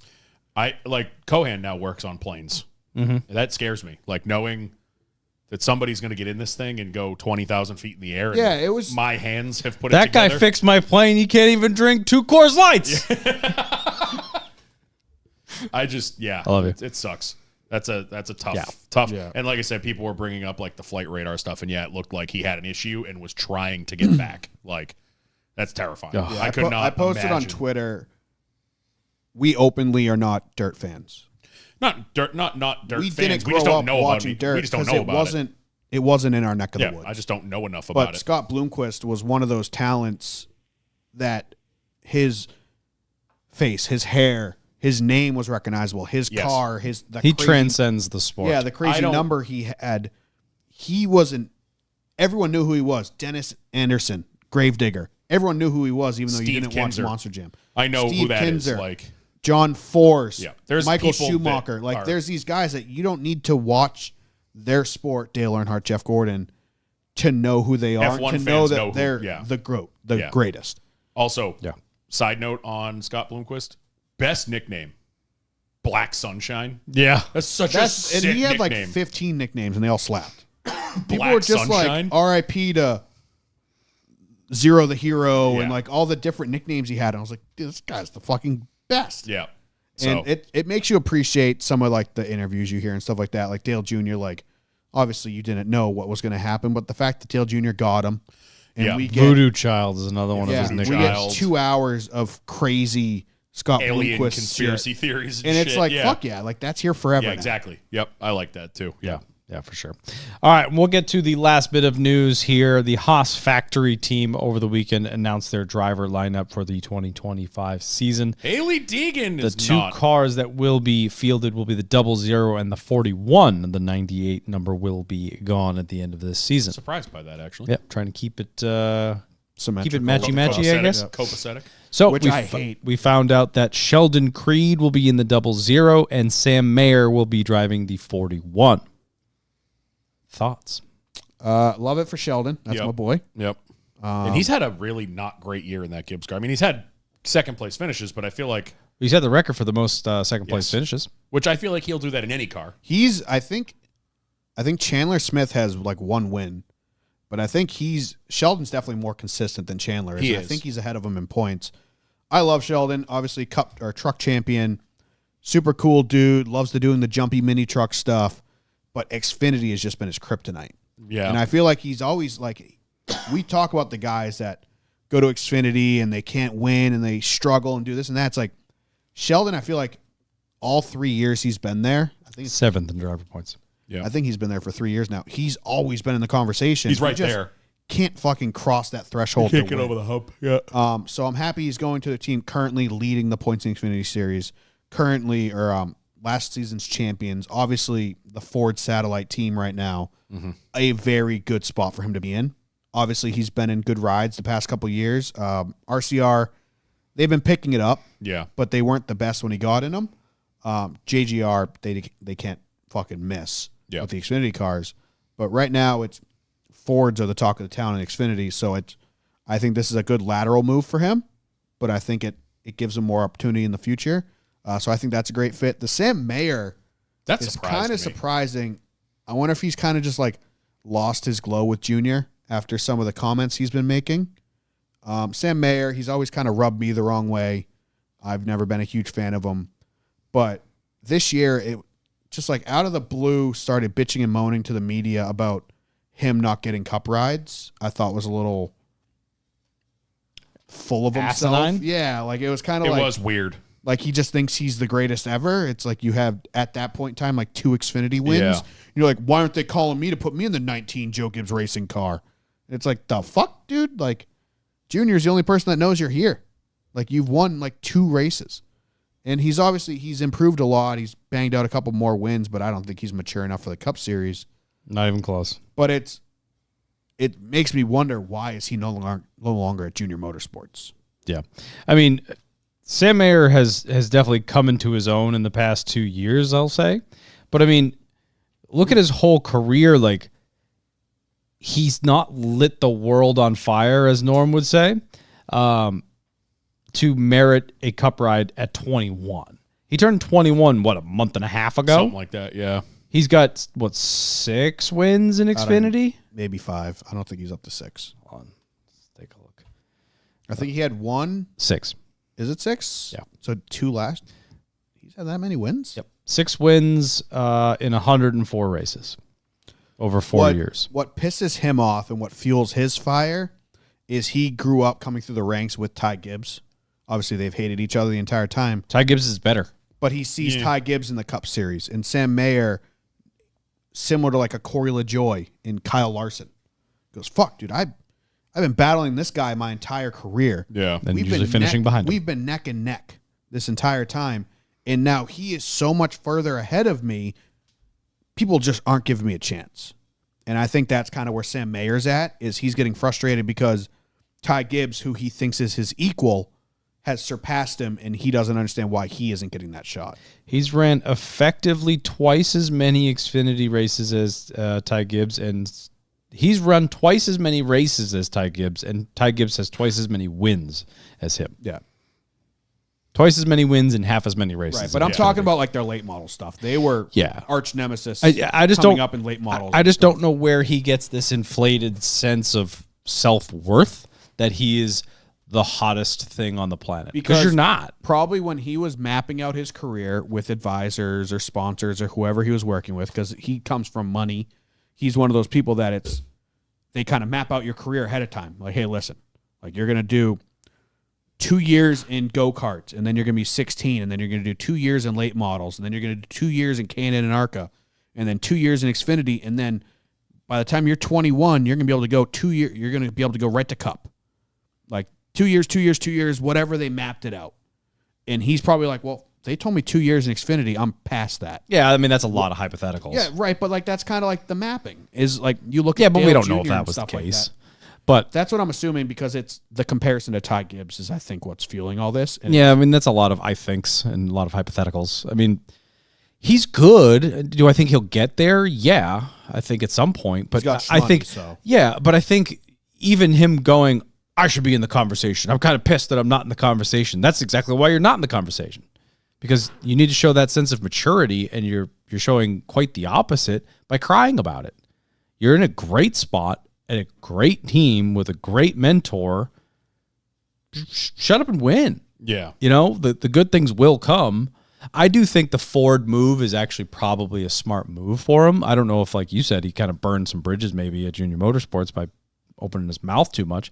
But let's be honest, the Chevy camp and the Toyota camp are kind of bottlenecked. Oh, You know, wicked. the talent in the Chevy camp waiting for that next ride.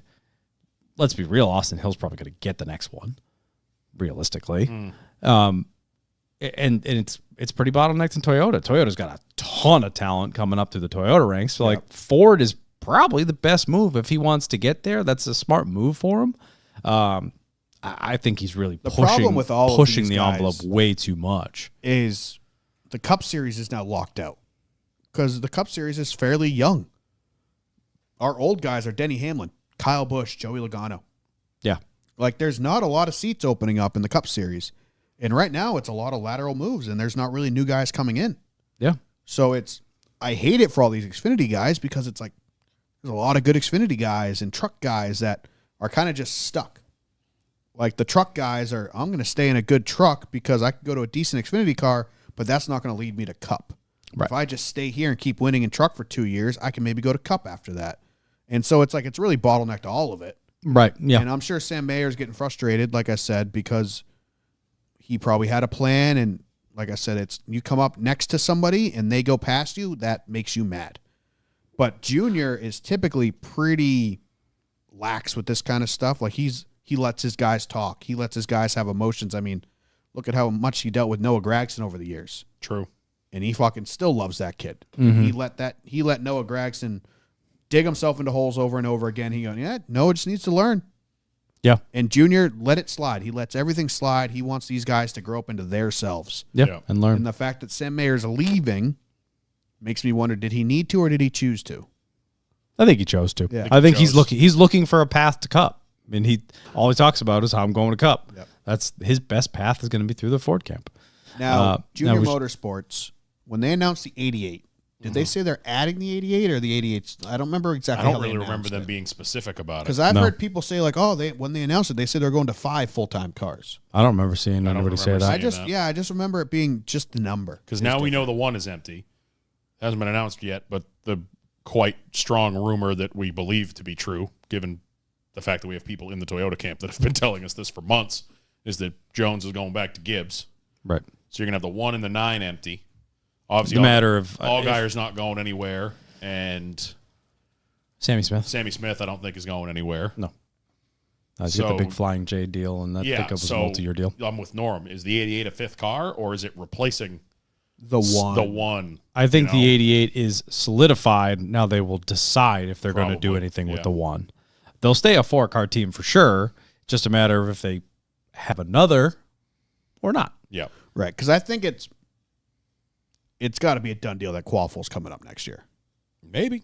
Because he's so good. Like, they can't keep letting that kid run late models. He's got to go Xfinity racing. But that's a very young junior motorsports lineup. If they have Quapple, Well, they still got Allgaier. yeah. But you got you Sammy got- you Smith, got who's two young very guys. young, and then Yeah. 2 extremely young guys. Yeah. And 2 18-year-olds at, what's Sammy Smith, 20? Probably 19. And then yeah, I think he's like Allgaier's, what, 62, 63, something like No, that? I think he's not 60. He's like 58. But it's, that's the that's purpose a of the lot. Xfinity series, and that's why you have Justin Allgaier. That's why you have Dale Jr. Okay, Grandpa, let's Is get you to bed. Is for these Yeah. younger guys. But yeah, I'm really curious to see what their full lineup is next year. Yeah, we'll see. It's looking to be real good. We talked a lot about Mayer. I mean, Creed, another lateral move. It's his 3rd manufacturer and 3rd team in 3 years. You got to win. Please, Yeah. please win. Please win. I like Creed. I want him Yeah. to. I Lucky for like him a him. lot. Yeah. I don't think he wrecks a lot of cars. He doesn't. No. Like, he gets into to scrums, but it's normally battling for position, and Yeah.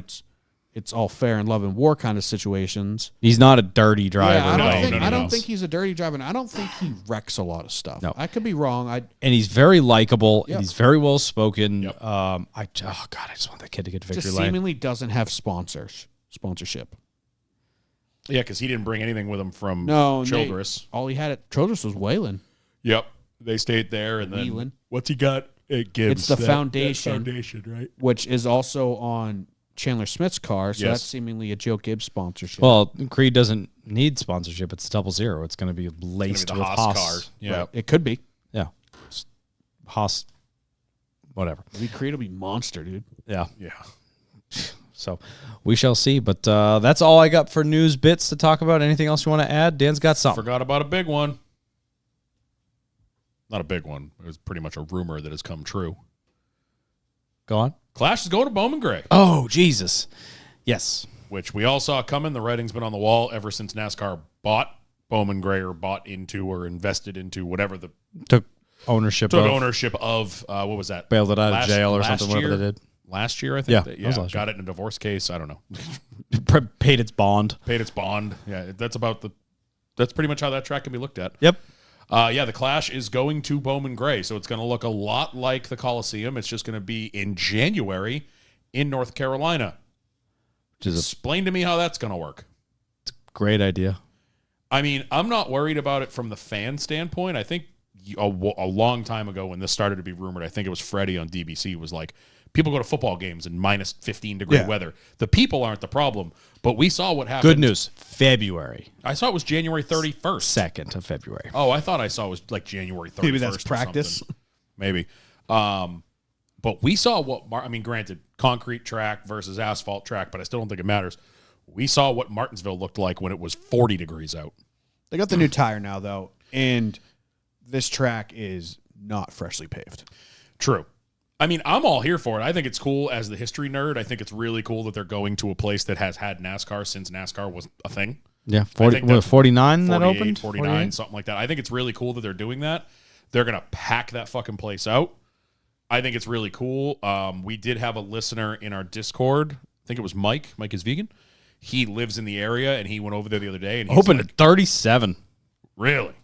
Damn. Well, the stadium, or like when was the first race? Because that's a football stadium. Yeah. Well, I was just saying when Bowman Gray was opened. No, I'm saying, was that for like as a football stadium? And then, I don't know. yeah, probably. So he went over there. Mike in our Discord went over there yesterday, I think it was. First race, 58. Okay. Makes sense. But still, that is a historical venue. You know, it's much like a Darlington and what?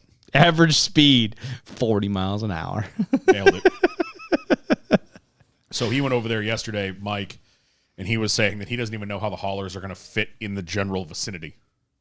Yeah, I don't know how they're going to pull this off. I said Bowman Gray's close enough. Make everybody bring them up on open trailers like the old days. I know. I was going to Just say. open trailers. Make them That'd be drive cool. He said Brung what you brung. he You said have to that- drive it. He said the RCR shop's like right up the road.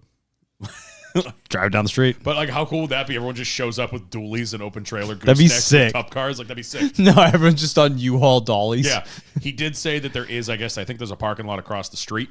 Yeah. They'll set it up much like the Clash. You know, the Clash, they had everybody in the fucking parking lot and in the street outside Yeah. of the stadium. Yeah. So I'm very intrigued. The only thing I was wondering, and I think I said this originally, you take the Clash away from Daytona, you kill what we used to have, which was a proper speed weeks. Just drop the S. Yeah. We used to have, nothing was better than the Saturday night Busch Clash or Bud Shootout or whatever the week before the 500 because it got the juices going of like, fuck yeah, it's race Yeah. week. Like, let's go. So you take it from there to go to LA at the Coliseum. Wildly successful the first year, the second year, the third year. But you did it to grow the sport. You brought it to a market it's never been in. Well, downtown. I would LA. call it a success I would call it a success. overall. So then you leave there and you now know you can build a racetrack wherever the fuck you want it. But then you go to the heart of NASCAR country where you don't need to build a fan base at all. Yeah. Like it seems like they've lost the plot, kind of. Definitely. Like if you're going to do that, just go back to Daytona where it belongs. Right. You know what I'm saying? If I would understand if they were like, hey, we're doing it in Houston next year. We're going to build the track in whatever stadium in Houston, or we're going to build the track in I know it's money, I know. But you know what I'm saying? Like, we want to grow the sport. We're going to have the Clash in name of city that doesn't have a track in the general vicinity. Right. And you could do it. Like, that's awesome. New That's- Orleans. Yeah. Building the fucking Superdome. That'd be cool. That'd be cool as hell. Loud as fuck. Oh my God. That would Imagine. suck, bro. That would so bad. suck. But like, bring it to the whole point of them taking it away from Daytona was to bring it to a new market. Right. But now you're literally bringing it to your backyard. Like, Yeah. at that point, I just like the history of it. I don't know how they're going to fit cars on that track, but dude, modifieds have trouble running too wide there. Never mind. How many times have we said this year? We've now been to, we've been to 4 races, but like two garage areas. yeah. And what did we say at Loudon and Pocono? Every time one of us walking through the garage area, we go, Damn, "Jesus, that boy thick." Jesus, these cars are wide. Like, you forget how wide they are. Damn, boy. Until you look at them in person. So I don't know how the hell they're going to fit those 1 wide, never mind 2 wide. But yeah, it just feels like they lost the plot and just like, if we're not going to bring it to new markets, just put it back at Daytona where it belongs. You know? But I think it'll be cool. I hope they do a lot of history stuff, like maybe have some old, pull some museum pieces out and have them do some exhibition like laps. have and- like all the previous winners in the Cup Series come out, like stand on the front stretch and be like, so and so won this race in 2009. Look where he's at now. And, Yeah. oh, Chase Elliott's back to defend his win from 2011 and stuff like that. Like, that'd be cool. Yeah, that would be cool. And like I said, Brent asks, when's the last time McDonald's went to Victory Lane? That would be Jimmy Spencer at Talladega in 94. False. Didn't Jamie McMurray Jamie. win with them a bunch? Jamie had to have won with McDonald's. I don't think he ever won a McDonald's car. Wasn't it like a McDonald's / Cessna car? Yeah, why do I remember that? And then they never won with them at Chip Ganassi? Chip Ganassi had McDonald's for a couple years. McDonald's stock car racing. Corey Scothen, while Kyle's doing some research on this, Corey Scothen also asked a good question. Do you have any confirmed rookies in the Cup Series next year? No. SVG suspected. Guy, Bubba won with McDonald's. He had a McDonald's car? Talladega. Yeah. His first win was a McDonald's car. Yep. Take it back. Flip it and reverse it. But yeah, no, Everett. no apparent rookies next year. SVG coming in suspected. That was the first one since 94. Suck my butt. I was half right. Really? Yep. Jamie ran Shut up, McDonald's Norm. for years. Yeah, I can't believe Jamie didn't win. And then it was Chip Ganassi, so Larson. Larson had it. Unless it was after. People don't call Bubba's win real. I'm kind of right. Get out. Okay, champ. Okay. Okay, Grandpa, let me Where get you were- back to bed. Where were you on January 6th? Oh, Jesus. Sitting at the TV going, what the fuck? Anyway. All right, let's get into it, shall we?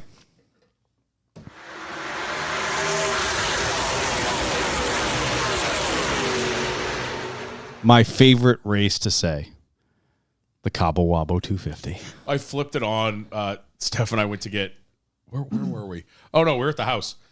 I flipped it on the TV, and she goes, "Is that really the name of the?" Like they said it, and she was like, Yeah, that's every She year. was like reading a book or something, and she just looks up and kind of did that like squint at the TV. She's like, "Did they just say that?" I'm like, "Yeah, they did." Oh, yeah. I was watching it Sunday, obviously. No, Saturday. And my fiance comes in the room. She goes, "Oh, they did the Cabo Wabo again. That's awesome." Or no, I was watching the highlights because I didn't get to watch it, and I was watching the highlights on YouTube. And she's like, "Is that really what it's called?" I'm like, "Yeah." Yeah. They've been doing it a long time. Yeah, they and have. I love it. Cabo Wabo 250 Xfinity race on Saturday. Kind of a weird one. Well, they had the friggin' drafting package. They had the super speedway motor and was it a high drag package? I think was it all that. I didn't watch it. So I thought it was low downforce super speedway motor. low horsepower, low downforce. It was just weird. Like it you would think it would have set up to be a drafting kind of race, but the highlights I saw It was kind of pack racy-esque. ish. I don't know. I thought it was a pretty good race. Sunday Monday. Sunday Monday was a better race than Saturday. I think so. Norm, did you get much time to watch Xfinity? Yeah, I watched it under the table at a Cracker Barrel. I'm not even going to do it. It's touching too it. easy. I It's am too- not too touching easy. it. That's way too easy. Did he hear your phone? Did he hear your phone? Were you distracted? No, I was hiding from the cops. Norm, watch your head. I don't get it. So what? So from what you could see under the table, My phone was under the table. Go on. oh, what What did you think? Not what it sounded I like. wasn't performing premaritals under the table. I don't know what you guys talking about. Jesus Christ! Oh, for fuck's sake! For Christ's sake! Canceled. Hey, he gets us. Were you washing feet? It was, Yeah. dude. For the Lord. There's some dirty feet at the Cracker Barrel. Oh God. You alive over there? I'm waiting for Norm to say what he thought about the race. Oh, no, it was all right. I didn't think the package was the greatest. Based on what I Like saw, it early didn't look that on, great. I saw on the TV, I saw a bit of the first stage, and it was kind of like couldn't really do much. Like the front four, like kind of just separated, and they were kind of just stuck there. So I missed a lot of the good shit. But I mean, it seemed exciting. We had a car flip over, so I mean that's cool, right? Yeah. yeah. Anyway, Sheldon Creed led the field to the start. Sheldon Creed also went around 20 laps later, give or take, off the back of Riley Herbst. Didn't Yep. even touch him. Yep. That was wild. I was like, we're Riley going to be in Herbst. for one of those. That was just Riley weekends. Herbst Put packing all all of the that air. air, Yeah. Yep. He touched him, but he touched him with air. Right. Like he obviously knew exactly what he was doing. Oh yeah. I want to give some shout outs to Ryan Sieg. Dude. That kid keeps showing up and keep putting on a show. Him taking this first stage away from Chandler Smith, what a finish. Yeah, that was sick. And just drove right around and took the stage. Ryan was the one. He finished second in that close finish. Where Yep. was that? Was that So we lost to Sam Mayer. Kansas? Vegas. Vegas? Vegas. I think it was Vegas. Vegas It sounds was Ryan. right. It was Ryan Sieg. Yeah, I thought Yeah. so. But yeah, that was third stage win of the year, second stage Something win like of the that, year. yeah. But for someone who should not be there based doing on what good. he's driving, I think they're fully aligned with Stuart Haas. So I think they're pretty much running Stuart Haas cars at this point. But yeah, they've showed up. Even the 28 pops in every once in a while. He's usually not far behind his brother. Yeah. he But yeah. finished the stage in 8th. Yeah. So kudos to the Sieg boys having a good show.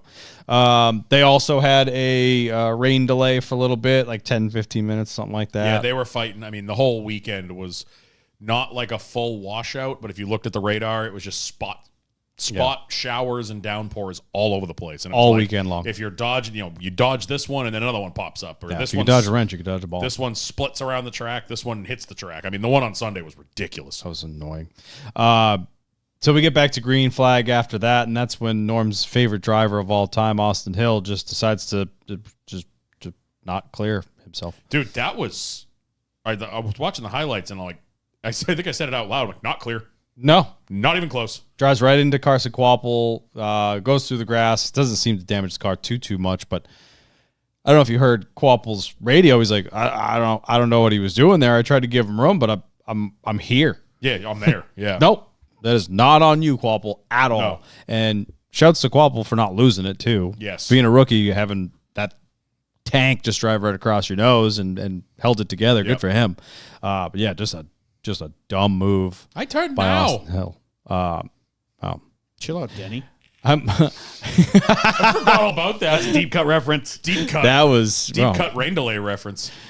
Yeah, we haven't had anyone go to sensitivity training in at least a year. Sorry. Noah. But as soon as I started saying it, I was like, never mind. Never mind.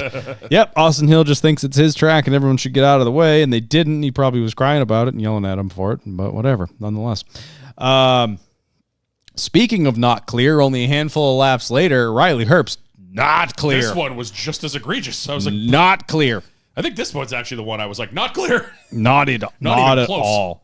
And he's just started moving right back up with so much confidence. Did I you hear forget his who was in the spotter? broadcast. Was like, and yeah, he's just gonna clear him, I guess, fairly easily and move right up. Oh, he's in the wall. Well, did you hear his spotter audio? No. His spotter was saying, clear up. And I'm like, Not clear. If I don't know if NBC's audio and video wasn't synced or if that was actually how it was, because he was calling him clear. His rear wheels were still at who'd he hit? I forget who he cleared up into. It was Ryan Sieg. Ryan Sieg. Their wheels, Ryan Sieg's front wheels and his rear wheels were still even, and his spotter was calling clear up. And these guys, they hear clear, they react. Yeah. They're going. It was like, what are we doing? He hit a fucking ton too. Yeah, he did. That was a big hit. Yeah. I don't know what was going on there. And I'll give Riley Herb some credit too, because in the interview after coming out of infield care, said nothing to blame his spotter. We all know it's 1,000% his spotter's fault. Yep. Yes, it's his decision to ultimately make. But if your spotter's going clear up, okay. I'm going up. Yeah. Yep. If Dan's my spotter and Dan tells me I'm clear, I'm going to trust Dan. I'm going. Yeah, exactly. And he kind of fell on the sword for his team. Yep. So big shouts to Riley Herbst for that. That was a very mature move of him. was. He could have easily been like, yeah, my spotter told me I was clear. I wasn't clear. Drove right into the fence. He almost killed me. Yeah. Didn't. Handled it perfectly. But yeah, John Hunter Nemechek ends up taking the second stage, driving the 20 Toyota this upcoming weekend. Past weekend. Past weekend. SVG gets himself a penalty a handful of laps later on the restart, pulling out of line too soon. Oh, I missed that. Yep. Yeah, I didn't see that either. Yep. Oopsie. Continuing to learn. Yeah, that I guy's should say. washed, dude. Get him out of NASCAR. Yeah. And Carson Quapple drove himself up to the front, getting around John Hunter Nemechek, take the lead pretty That cleanly kid, too. To see him do that, shit like that on a track like this, I mean, he's a late model kid, short tracks, to go to a 2 mile, the fastest track we go to, and do that. Dude's good everywhere, dude. Kid's good. Yeah. Kid's going to He's be a problem. very good. And he led for a while too. Yeah. We had a caution come out when Kyle Weatherman blew. It seemed like he blew a right front, but I don't know. That thing just turned straight to the Dude, fence. That, like, seeing what That hit a lot. The scary ones are when they go up into the fence and then they just grind along it, and you can see, like, the wall is in the windshield because it's Yeah. pancaked it so hard. Is it just me, or is it scarier when a car with no sponsors does it? Sometimes, yes. Yeah, because you're wondering, like, How did- old is that chassis? Did Norm weld that cage? Yeah. Or, like, Yeah. you know. Norm Benning, because we saw that truck at Pocono a couple years ago. Oof. But yeah, I get a little scared every time. It's like a back marker, and it's just like, A this hard is scary hit. in a cup car. Yeah. This is even scarier in a car from 1997. Yeah, an old chassis. Yeah. We end up with an overtime finish. Allgaier bringing the field to green. They're pretty good battle, I would say, overall to the checker. We see Chandler Smith trying to reel in Justin Allgaier, and then the caution comes out of nowhere, and I'm going, what the? They That was show, Sheldon Creed, wasn't it? Yeah, it was Creed was chasing him down. That's what I said. You said Chandler Smith. Chandler. Oh, shit. I But did? so they show- Let's yeah. make fun Oh, of him for So 2 they hours. showed Quapple getting spun on the backstretch. And my thought, again, I'm watching highlights. I didn't see this live, but the highlights was the real-time footage. They show Quapple getting turned, and he's up in the fence. But my initial thought is they can race back to the line. Yeah. And then the camera cuts. They show the 2 leaders going off into 3. Boom, caution. And I'm like, why would they throw the? That's what I was. Yeah, before I Cut. butchered it. Yeah. Then they cut camera to fucking is it 28. Ryan Sieg? Kyle. Kyle Sieg. Kyle Sieg. I mixed them up. Yep. Kyle Sieg on his roof, and I'm like, One up front, one upside down. The Dale Tanhart reaction video was what we all did. Literally Yes. every single fan watching react to that. Why exact would you scene. throw the caution? Oh fuck! Yeah. Yeah, Like- I was like, "What are you doing? Why are you throwing?" Never mind. No, I get I it. was in the passenger seat That's of my why. dad's truck watching it on my phone, and I was like, "Come on, Creed! Come on, Creed! Come on, Creed! Oh no, damn it! Freaking Quapple got turned." I'm like, "Oh, he was having a good race. Why is that a yellow? Oh, there's a car upside down. Yeah. like it was just like boom, boom, boom, boom. It was a Unfortunate events. swing of emotions. Yeah. So, And then Kyle Sieg did a post race interview, and I noticed something that I'm letting the world know that I noticed. He is Chase Briscoe of the Wig. Yes, I remember you. And I was literally watching. I was like, who does he remind me of? Because like he looks like somebody familiar. If Chase Briscoe gets plugs Yeah, I was like, this is literally Chase Briscoe a week after his hair club sponsorship. on the Joey Logano plan. Yeah, I was like, I can't unsee it. It's Chase Briscoe's face, I'm not looking back to confirm that because then I'll never be able to unsee it. bro. It's bad. It's like It's Chase really- Briscoe if his face was like a little bit taller and he just had flow for days. But I think we all went NASCAR. What the fuck? Are you know what? You're okay. No, you're good. You're good. You're good. You That's should fine. have waited so long, NASCAR. You should have called it immediately. And I mean, a little it's- foreshadowing because that was exactly the same thing. Yes, it was. He flips over, like old school blowover style, turns into the pavement, instantly gets up in the air, car lands on its roof, slides, grinds itself down on its roof, hits the wall, up the inside He wall, was upside wrecking down. with Chandler Smith. I think that's where you got confused. Yes. On his roof, slides down, hits the inside wall, still on his roof, and then gets in the grass and just does a little bloop and rolls back over onto his wheels. Yeah, and we're going to talk about this again probably in the next couple minutes. The dirt where he hit, you could see when the dirt he hit happens again. Yes. You see the same Yeah, the exact marks in the grass is same dinked in spot. the same It was spot. literally they were carbon copies. That of each other. was the one weird. difference is the Kyle Sieg one is the example we use all the time of NASCAR can do all the testing and R&D and wind tunnel shit they want to stop these cars from flipping over, but it's the unpredictability of another car hitting it in just the right spot. And that was kind of the situation with Kyle Sieg was when it blew over, he had Chandler Smith shoved in his left rear or Underneath him, wherever yeah. he was hitting his car, so it affected it in It was a a crazy once in a lifetime or one in a million chance. It reminded me of, was it the Harrison Burton flip at Daytona? Right, yeah. A lot like that one where he got turned. Right, and then he got hit perfectly again. hit by, I think, Joey Logano. Yeah, he got hit again, and it just sent him up. Yeah. But the Corey LaJoy one, that was which scary. everyone knows about, that is cut and dry, should not happen. Oof. So NASCAR is going to spend a lot of time looking at that car. That car guarantees at the R&D center. They're going to spend a lot of time looking at the video to figure out what was happening on the ground to cause that. Was there a weird bump? Well, we'll get Did he into hit a it, but weird I think bump? But I don't think that the 20 to 30 mile an hour winds helped either. Yeah. Yep. I think that had a lot I to think do that with had it. a lot to do with it. But still, that should not happen that easily. it was. We'll talk I about just it. watched with no volume from Shocker. the on car of That's a first. I'm proud from of the you. in car of Denny Hamlin, and it looked like it was in fast forward. And I guarantee Dude. it was not. Watching it live, I was sitting there, or not live, but a replay, like how quickly. I mean, we're going to talk about it when we get into the Yeah, cup can we race, get? but yeah, let's just get to the cup Let's race. keep going. So yeah, Justin Allgaier ends up taking the checkered flag when the caution comes out, as Yo, he was in mayonnaise the car. lead at the time. Got the old Mayo shirt on today. I see that. That was not on purpose, but it worked out quite well. Yeah. Big shouts to our boy, Mr. Dan Brown. This was a gift from him. Wonderful gift. For what? Yeah, that's one of my Existing? favorite. There, one of my favorite. designs. When we took him to New Hampshire, Oh, true. Oh, that's right. Yeah. he decided he had to get me something, which was very nice of him. What the hell, Dan? We were there too. Yeah, I'm pretty sure that was the motivation for the bread rocket. That shirt, I almost got that. Is that the one with the rocket ship on the back? or is that not the rocket? No, that's not the rocket ship one. No, that's the one where it's Real like Mayo, real it's the fast one? yeah. right. That They had the one that was like that the was Back to the last Future-y year's one. That was last year's Hellman's car, and it had like it literally was like the Hellman's car in space. Yeah. Oh, and I also busted out the all over Jeff Gordon shirt for the first time this weekend. Did you? Heels. Yeah, I wore it. Did you? Were you terrified the whole time? I wore it for like 2 hours and then I put it away. Yep. And I- it was when- amazing. When we went to the concert in Germany, I wore a white T-shirt, and I was terrified the whole time. Yep. Like, someone walked by me with a drink. I'm like, get over there. Did you Don't say? even- Did you say yup in your white tee? No, not once. okay. Not once. Not even one time. But white T-shirts. Were you mean in your white tee? I was. Okay. White T-shirts He's scare in me. Germany. Everyone was mean. Actually, everyone was very friendly there. Be Oh, surprised. yeah? They just sound angry. Did you drink lean in your white tee? No. Okay. You done? That's all I could think of. I couldn't think of anything else. Anything else? That's all I had. All right. Punching buttons over there. The Firekeepers Casino 400. Episode 1, Sunday. It gonna rain. Second verse, same as the first. Practice was delayed and then shortened, and then qualifying was canceled. Yeah, practice. They went from normal to one giant group to we ran 15 minutes and then it poured. And then something happened. Neo decided the starting order. Denny Hamlin led the field to green. Yeah, pretty much. Nailed it. Thanks.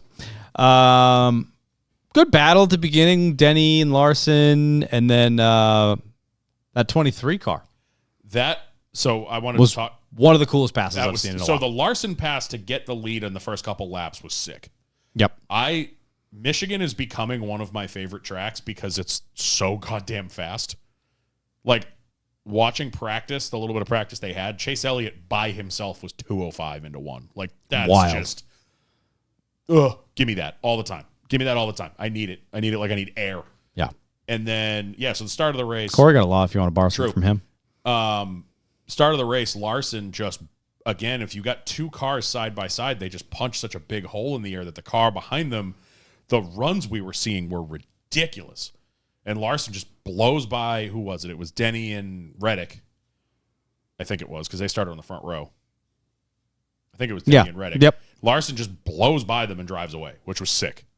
And then later on in the same run, that first stage, Denny ends up reeling Larson in, and they're battling. I mean, I loved Bubba's interview in the rain delay was phenomenal. He's like, yeah, I caught him having a measuring contest because they were. Yeah. They were just side drafting the shit out of each other. And Bubba passed them easily 15 miles an hour faster. Oh, yeah. All of that. Easily. He went around him and he was 3 car lengths before he hit the turn. Yeah. He caught them so fast, I was worried that he didn't know what to do. Like he was going to run into the back of them. Like, oh, shit. Closing rate.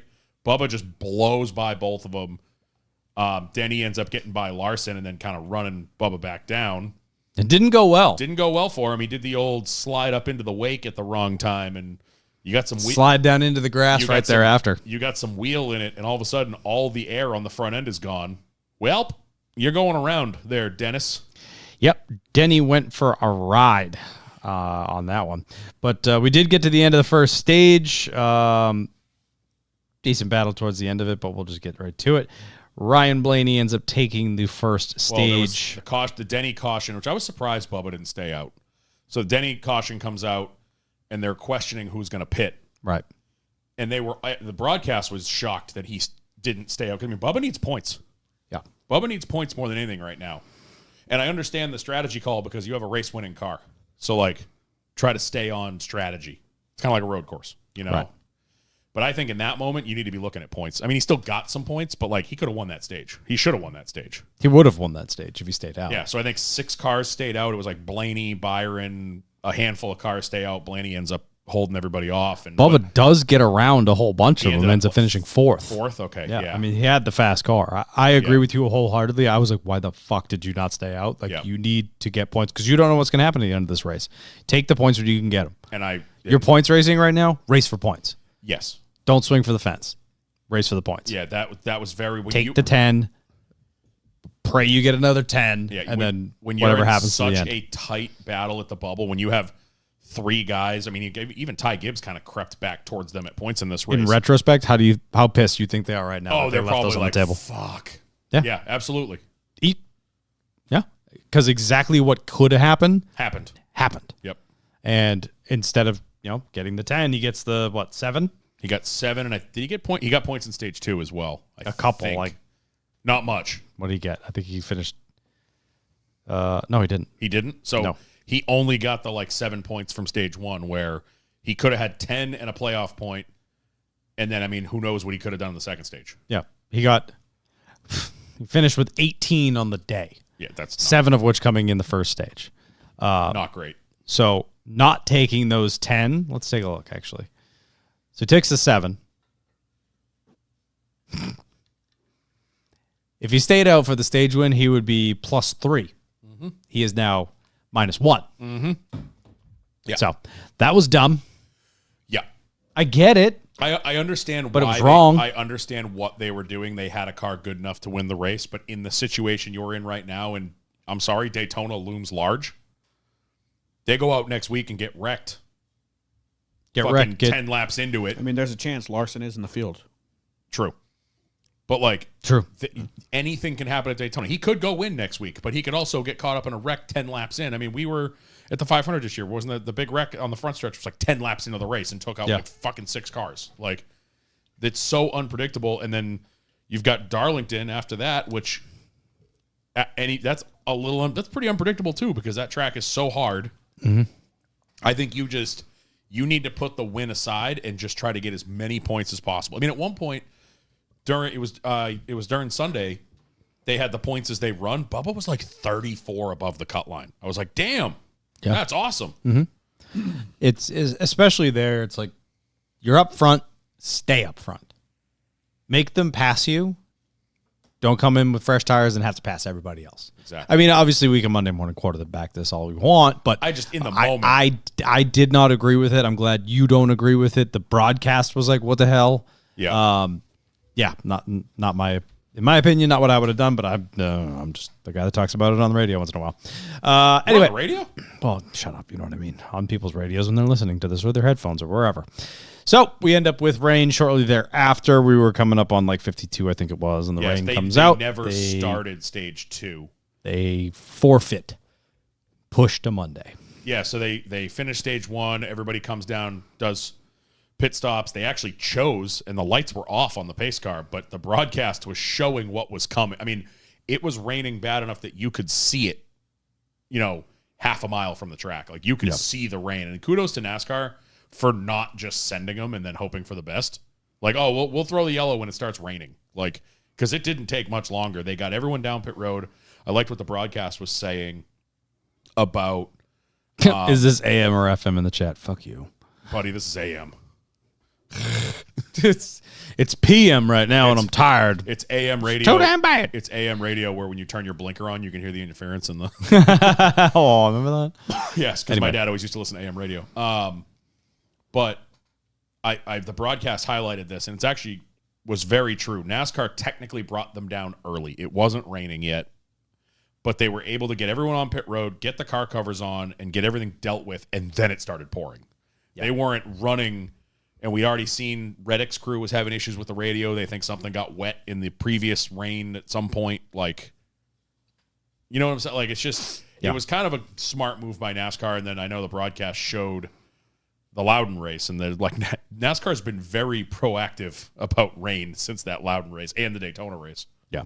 All right, we'll just keep going here. Kyle Busch leading up front for a while, We come back on Monday morning to a beautiful sunny day. Of course. No surprise there. As usual. Some good battles around me, a lot of green flag pit stops, and we don't have to go lap by lap here, but Kyle Busch, seeing them actually show some speed was nice to see. Dude, he was up there. I mean, he drove to the lead. Yeah. Byron showing some speed for the first time in quite a few weeks. Yeah, he's been like, for the start of the year that he had, he's been like non-existent since like, I swear, every summer, one Hendrick car just falls apart. falls away. Like, usually it's the 48. This year it's the 24. Like, he won at Coda. We were there. I feel like he hasn't done shit since then. Because he hasn't. Like, just hanging around, top 15. What are you doing? Nothing. Hanging around. Just hanging around. So, yeah, I honestly kept forgetting he was even in the field. Wasn't he kind of bad last summer, too? Yes, he seems to have a summer slump, Yeah. much like Bowman used to. Or Blaney. Or Blaney even, yeah. Yeah. He finished fourth at Pocono, I guess. Again, I mean, he's just doing it really quietly. He's not going up and leading laps, winning stages. Yeah. Well, that's very, very up and down. Yeah. Charlotte, third. Gateway, 15th. Sonoma, 30th. Iowa, 2nd. New Hampshire, 26th. Nashville, 20. All over the place. Well, for the best Pocono driver 4, of the next Indy gen era. 38. No, all over the place, unfortunately. Anyway. Green flag cycles. Larson recycles to the front. After that, green flag cycle. And then we have the multi-blow situation. That was weird. That was Todd Very Gilliland, strange. Joey Logano, and AJ Allmendinger all blow right rears. no AJ blew a left rear Yeah, AJ blew left rear. Okay. All blow rear tires all within a lap of each other. within like 30 seconds. Yeah. Joey goes up. And Just smacks- 35 seconds. Yeah, Joey goes up and smacks the wall. I think, if I remember correctly. No. Joey hit the wall. No, Gilliland hit the wall. Gilliland Dinger just spun spun down the front stretch and lost all of his tires, beached it. Yeah, beached it. And Logano just blew a tire. Like, that was just weird. Like, they were even speculating on the broadcast, like, is there something was there debris? You know? Yeah. But they were in different places. Exactly. Just weird. Very, very weird. Very strange coincidence. And then the restart after that is when things go wrong for Mr. Kyle Larson. yeah. So this is coming. So that ended stage 2. No. Yeah, because the Larson one was on the stage 3 green. It wasn't? Okay, I'm wrong. I'm wrong. It's okay. Sometimes we're wrong in here. It happens. 115 was the restart where also- Larson did. 120 is the end of the stage. It's also hard when you are trying to watch the race while you're at work. Yeah, right? I was driving in between meetings with my phone in my dash. I had that's safe. I had the TV broadcast on in my pocket and listening to it, and then if something happened, I'd pull it out and look at it. Like Pretty much what I was doing. So, yeah, I mean, they restart. They take the green. They make a lap. They come out of 4, and I don't know if it was the wind or if Larson just got in a bad aero spot or if he just lost it. He just looped it all by himself. Yeah, I mean, it looked a lot like the Denny one. It did. Because he was just kind of staggered off the rear slightly and then just It just snapped looped around on him. And I mean, of course, when Denny did it, no one was around him. Larson looped it in the middle of everybody. Yep. I mean, that was a big wreck. He slides up, pancakes Bubba into the wall, comes down. I know Busher got pushed into it. Briscoe got totaled. Briscoe got totaled. Seabell Joey done. punched the nose of Joey's car up. Hemrick, Gilliland as well. Yeah. A lot of people in that one. So, and his interview, he's like, I lost it, and he apologized. Yep. Shit happens. Even the best driver in the world. Even the best driver in the world. Well, second best to Max Verstappen, apparently. No. Did you see all that debate I've going been on this seeing week? that. I'm kind of tired of seeing it. Oh, I haven't heard of this. What is Yeah, this? I'm kind of sick of seeing it. Me too. So Kyle Busch ultimately takes the second stage as it ends under that caution for his first stage win of the year. Yikes. Yep. Followed by Ross Chastain, Ty Gibbs, Willie B, Austin Dillon, both RCR cars in the top 5. Brad Keselowski, Martin Truex Jr., Eric Jones, Cody Ware, Cody Ware gets points. and 8 point. the scheme of the week, Yes. and Ryan Blaney. No, Cody Ware got 2 points, dog. Oh, he got ninth. 9th? Yeah. I thought Yeah, it was in 10th. 2 points and Norm's scheme of the week, which is the most important They're going to part. put a sticker on the car. Norm scheme of the week, right where the win sticker should. goes. Does it get an asterisk like Austin Dillon's sticker? Or? But nice. We should start making those and just sending them to the teams that you. Winner of Norm's scheme of the week. You should Yeah. make a sticker. Yeah. He'll get right on You that. sound really excited about it. Anyway, I'm just wondering what they're. we get back to green for the final stage, and not too long into it is when we see the Corey LaJoy incident, which we just alluded to a little bit ago. Yep. Corey LaJoy battling with Noah Gragson, seemingly for a couple laps, as after the fact, Corey said that Noah kept cutting his nose off. Yep. Or chopping him, whatever the hell he said. But yeah, Corey LaJoy gets loose coming off, off the 2. Off a 2. And flips. I mean, that just car blows it right over. That car was airborne before it was backwards. Yeah. Like, he wasn't fully backwards yet, and it was already. I don't in even the know air. if he got 90 degrees. I don't think so. I feel like it was still pointing at least semi-forward. Yeah, I when think it he was lifted pointing off. at Noah when it went around. No, he was pointing towards downwards. the inside wall. He was pointing towards the inside wall. Yeah, Because I think okay. he just spun like this, And it just went straight up. and it just went. And people were asking in our Discord, did the roof flaps? All the flaps were out. I saw if they come up. It's almost like it blew over before half the flaps could have done That's anything. the thing. So it was Right, already. the flaps are all four backwards. Because Yes. for years, it was the rear spoiler kind of created a ramp and air underneath the car, so the flaps pushed the car back down. the flaps aren't doing anything when you're going sideways because you're Yeah, pretty much if you entering the if turn. you watch the video, he's already up in the air, and you see. Carter Ropley, we know we have a model in front of us. It's not a next gen car, and it doesn't have roof flaps. It actually doesn't. That's pre-roof flaps. Suck it, nerd. Shut up, Carter Roppery. Where are you going? Oh, okay. The Lou. If you watch it, like it happens so fast. If you watch it in slow mo, he's already up in the air, and you see the flaps are open-ish. I don't think they're even open all the way. The hood flaps are open; those are way open. But it was too late at that point. At 190 miles an hour, and the bottom of these cars, it's like a cookie sheet. You know, and then especially like they were saying, so it was a tailwind down the front stretch, so the wind's blowing into. Right. So They're add getting a 20 headwind. miles an hour to the speed he was going. I saw somebody theoretically. say that. They go, that's what the cars would look like if they were going 220. Because that's essentially, you know, it So just happened initially, so the fast. spin was caused because Corey went to dive below the 10. And I think when he did that, he kind of cut aggressively. And I think he said it got on the bump stop. So I think that kind of turned his car right Oh, I didn't into hear that. Noah. I didn't hear that. He said something about it got on the right rear, which I don't know if he meant after he touched Noah. That's what caused him to spin. Maybe. But I mean, the camera at work for this wreck wasn't the best. We had a couple. But my guess is when he darted low, it kind of broke the car sideways a little bit, and that's what kind of misjudged the initial contact to get into Noah Yeah. because he had a head of steam. He did. I mean, So- it could be that. I looked at it. It looked like he tried to really aggressively side draft him because obviously, as he said later, that Noah had been cutting him off. Maybe he was pissed off, so he went for the aggressive side draft and just misjudged it. Yeah. I saw a video that came out.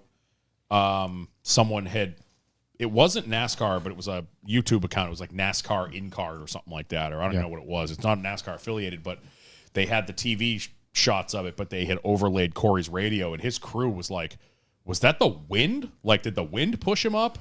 I think it was Sparks or somebody that had access to SMT said that Noah did come down slightly. But even they said, because I think his spotter was like, did the 10 come down? Like, it looked like he came down. To and block. and then instantly somebody was like, SMT, like, he shaded down a little bit, but not that much. Like, so I think they said he came down a little bit, but not enough to, like, he didn't cut his nose off or To anything. misjudge it like he did, I assumed that when he dove low, it kind of kicked the car a little bit. Maybe, yeah. And that's what caused the contact. Who knows? Unfortunately, Corey just keeps shooting himself in the foot this year. Yeah, it just sucks. Yeah. You know, Adding so- insult to Like injury. Denny Hamlin said, his own worst enemy is himself at this point. Yeah, so he very much like Kyle Sieg goes up. I mean, that thing snapped up real quick, lands on the roof, slides down. I mean, it was a replay of the Xfinity wreck. The only thing that sucked is that when he got in the grass, it didn't do one flip. It did a couple barrel rolls, and then that last one looked like it hurt. Yeah. Right, because those He came down cars, hard. we talked about this with Corey at Daytona. Or Talladega. Ryan. And Talladega. then Ryan, we talked about this too with the Priest wreck last year when he came down. Yeah, but Corey's was on pavement, which I think is the only difference Yes. at Talladega. But these cars, because they're so low and they have all the rub blocks on the bottom of it, there's no suspension to absorb any They're impact landing when they on land the, on the wheels. on the chassis. They're landing So straight. you're landing on solid metal. Yeah. Super unfortunate. Scary flip. Like I was saying before, I wonder if it was almost like just because of the bumps that it maybe he was sliding and he's still carrying a lot of speed that he got a little airborne that allowed just enough air to get underneath Yep. the car. Could have been the wind at the wrong But it's- time. Yeah, could have been anything. This should not physically happen. I don't design cars. I'm not going to pretend I know how to. Yeah.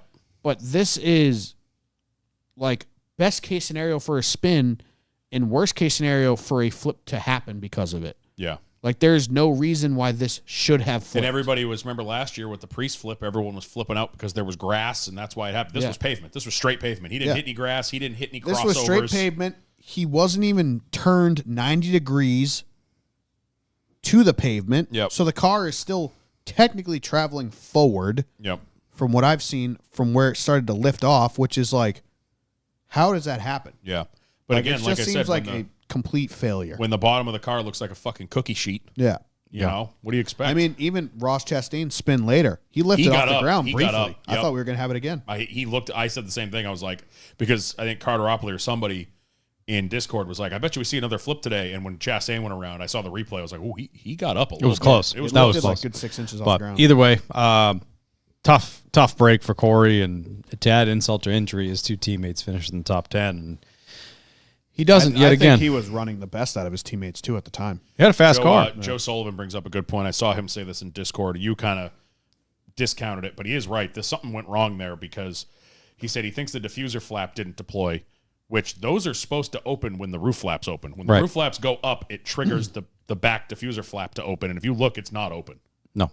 I don't know. I was telling Norm when you left, if you watch it in super slow-mo, like you can see the roof flaps come up. I don't know if they got all the way up before he went over, and they probably closed again. So that could Yeah, be it the blew problem. over so fast. Like it seems like they didn't even have I mean, time. you look at the blowovers with these cars, with the old Monte Carlos, and it's like they go backwards for a little bit, and then they then go they up. half take off. This happened so fast. Like I've never seen a car get airborne that fast. We've been watching.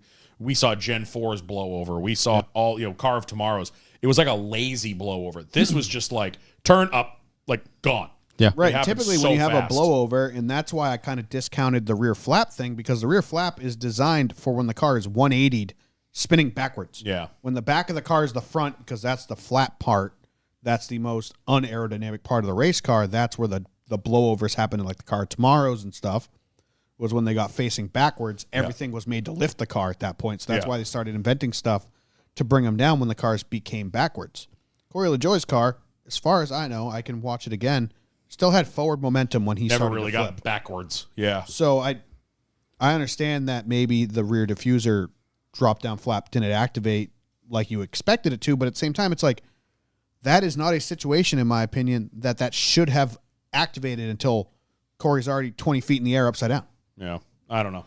It was just a crazy weird situation. It's got to be something bumps on the ground or something. Or off the the wind, car, like I said, a the little wind. pre-lifted, exactly. Yeah. He turns Theoretically- sideways right as a 25-mile-an-hour gust comes flying at you. It's going to really, like we said, you're now going 190. Well, add 25 miles an hour to that. Yeah.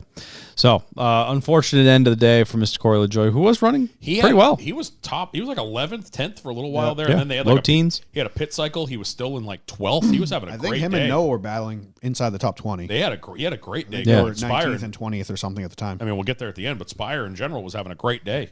Yeah. All No, three of them. I think they were top 15 at the time. They were. At They the were. time? Yeah, They were I think like so. 11th, 12th, 13th, somewhere in that ballpark. Yeah, because Noah finished P12, I want to say. Something like that, Something yeah. like that. Anyway, I'll keep going. Then we start to see some green flag cycles and a fairly brilliant move by the 8 team, I would say, taking 2 tires and cycling back to the lead just ahead of William Byron. I was Team KFB at this point because you know what? The win streak is cool. I want to see the win streak continue. I feel the same way now that I did in 2020 when he hadn't won and then he ended up winning that Texas race. Like, Yeah. I like stuff like this, the streaks like Ironman streaks and, making every start streak. Those streaks that take decades to do, I Yeah. don't want to see them end. No. You know what I mean? Yeah. I don't want to see stuff like that end. I don't want to see him go 19 years in a row with a win and not get the 20th. Exactly. Yeah. So Even if it comes in the playoffs when it doesn't really count anymore, I Don't still care. want to get him. I want to see him get one Yes. before the So end of the year that for sure. I was Team KFB at this point, but like he said in his post race, for that to work, they needed to come out like 8 seconds ahead of everybody. Yeah. They came Yeah, out. for sure. He came out on Byron's nose. I mean, he held him off for a couple laps, but it was just a matter of time before Byron with 4 tires was just going to go right because tires mattered here. You could see it. Tires Oh, yeah. 100% mattered. For sure.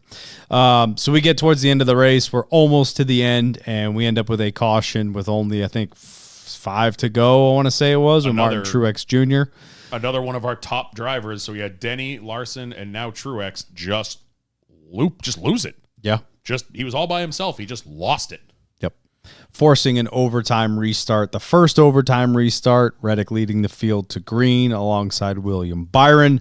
We don't get too far when we have the Ross Chastain incident, which you just alluded to. Bumper cars on the backstretch. Ross Chastain ends up getting spit out into the grass. Yeah, that one started with Bowman Bowman goes kind up of in the swiped wall. up from the bottom of the track to the top of the track off the corner. Yeah. And I think it just upset his car. He kind of bounced it off the wall and everyone reacted and dove low. Yeah.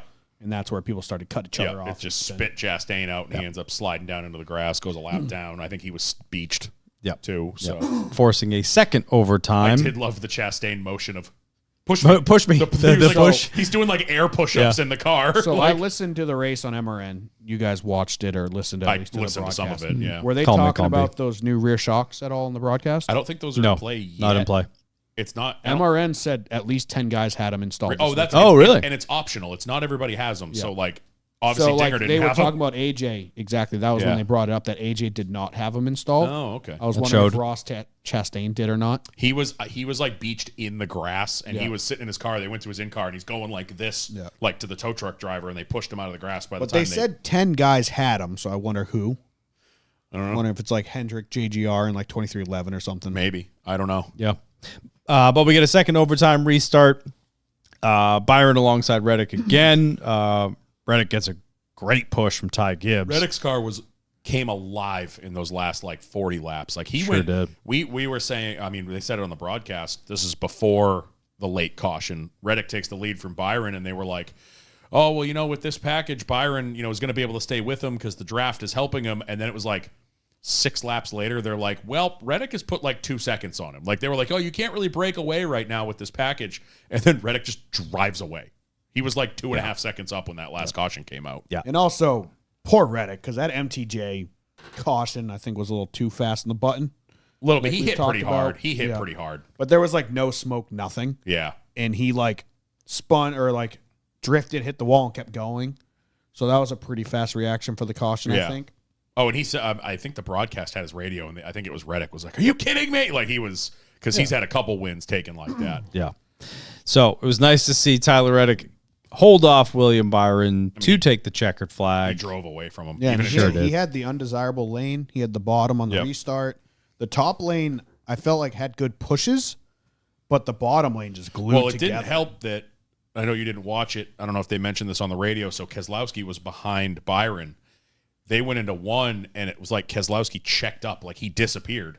And after the race, in his interview on NBC, he said that they had been having issues with the motor cutting out because they go in the corner. He's on Byron's bumper, and it was like he put a parachute out. He's all of a sudden he clogged that whole top lane up. He was like 4 or 5 cars back, and then he got going again, but it was too late.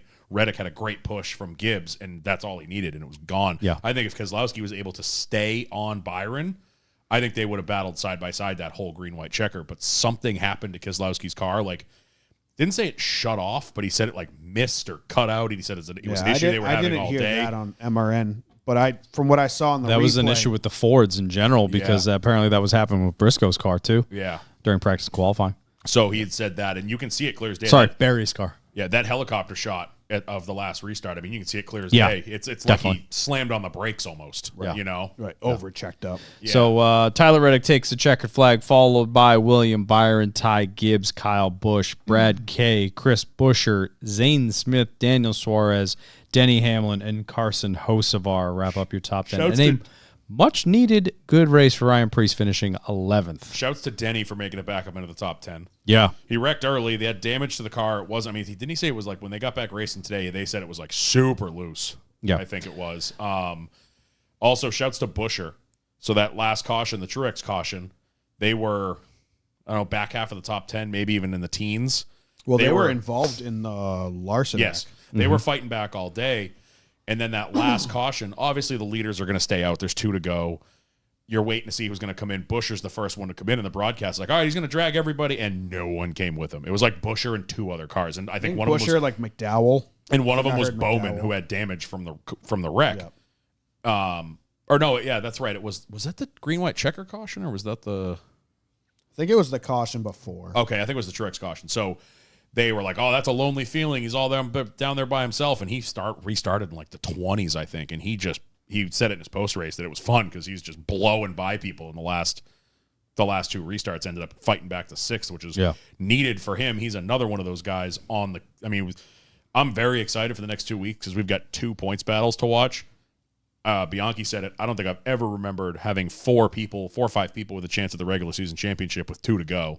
Yeah, Larson went from the lead to fourth. And then the other side of the playoffs is we've got 3 or 4 guys. I mean, if Ty Gibbs has a problem, he's in trouble because he's now close enough. You know, if he has 2 bad races, Gibbs gained like 17 points. still, but he's still within, like, if he Oh, goes yeah. out and has a bad Daytona and a bad Darlington. I had it pulled up to bring it up. Yeah. So looking at the cut line now, obviously you have everybody locked in, but of the people not locked in, Martin Truex is currently sitting 77 points to the good. It's a good spot to be, but it's Safe-ish. not safe. And he's been trending the wrong direction with a blown motor and the wreck this week. And did he wreck at Indy too? I don't remember. It was so long ago. Like everybody did. But I feel like he's had a lot of, you look at the guys turning it on right now, and he's almost seems like the opposite direction. Because he was like 180 points to the cut line a couple of weeks ago. Right. And he's just dropping. Yeah. Then we look down. Ty Gibbs is 39 to the good. Chris Buescher had a great day. Now 16 to the good. And then at the bubble, we have Ross Chastain and Bubba Wallace. Ross is +1. Bubba is -1. And then after that, you're looking at Kyle Busch in a must-win at 93 behind. But it's really, like you said, it's great to see this tight of a battle at the line. Those 5 guys vying for 4 spots. No one's safe. So we Ty get somebody. Gibbs definitely is not with No, 39. Somebody 39. pop off a win, that changes this we go to entirely. We go to Daytona and Todd Gilliland wins. Woof! This is gonna just massive shakeup. I'd like to change my pick to Todd Gilliland, please. You had Todd Gilliland. I thought you were gonna pick him. He did good at Super Speed. He did good at the 500. Sure did. AD, dude, all day. And then, like I said, the top half. You got 4 or 5 guys all within spitting distance of the regular season championship. Yeah, looking at the regular season points leader right now, Tyler Reddick obviously in the lead, as we just said. Chase Elliott now 10 points behind. Denny Hamlin is 28 points behind, and Kyle Larson is 32 points behind. So Dude, those he 4 guys are all plummeted. within swinging distance of that regular season championship. Larson comes into Michigan with the lead in the regular season championship, and then leaves in 4th, like would say 34 points 32. back, 32 points back. Yeah. Come into the pits, I'm in first place. I come out in 4th with 2 races to go. Yeah. So we got 2 to go before the regular season champion is crowned, and our 16 drivers are announced. We got the big one now. Now we got the wild who card. knows Daytona International Speedway. Someone could just pop it off, and I hope it's Corey LaJoy. The wild card of all wild cards. And I hate that it's not the cutoff. I get it. I understand the scheduling and wanting to keep Darlington at Labor Day weekend, but man, this being the cutoff race is the best. I know. It'll be back next It'll be year. back next year, thankfully. Yeah. But Olympic break threw it off for those that are wondering. Yeah. I think it's worth mentioning. We talked about Ty Gibbs blowing an engine a couple weeks ago, and Toyota seemingly having engine issues. They Yeah. announced this week they believe they found the cause of it. So it's valve spring related. They've been having valve spring failures. And they came out and said that they're doing a quick fix tune up or something like that. Yep. Or they're retuning the engines or something like that. So I assumed they were taking horsepower away to preserve the engines. So I didn't expect Toyotas to be quick this week. I remember you saying that in the Discord, and I think it was the end of stage 2 or something, and I look up and there's the top 4 are all Toyotas. I was like, oh, guess not. Yeah, because they said that they And they all led at some point, minus the legacy cars was still count. because Yeah. they said that they figured out the problem. There was an issue Something with their the valve train. springs. Yep. And they said they're going to send an engineer out to program all the cars or something like that. The wording was kind of weird, but it made me think they don't have a mechanical fix So yet. they're going to detune. So a they're little going to do bit. something electronically to preserve that engine, whether it's to lower the rev limit or take out a little bit of horsepower. And I assumed Michigan, you're going to see that.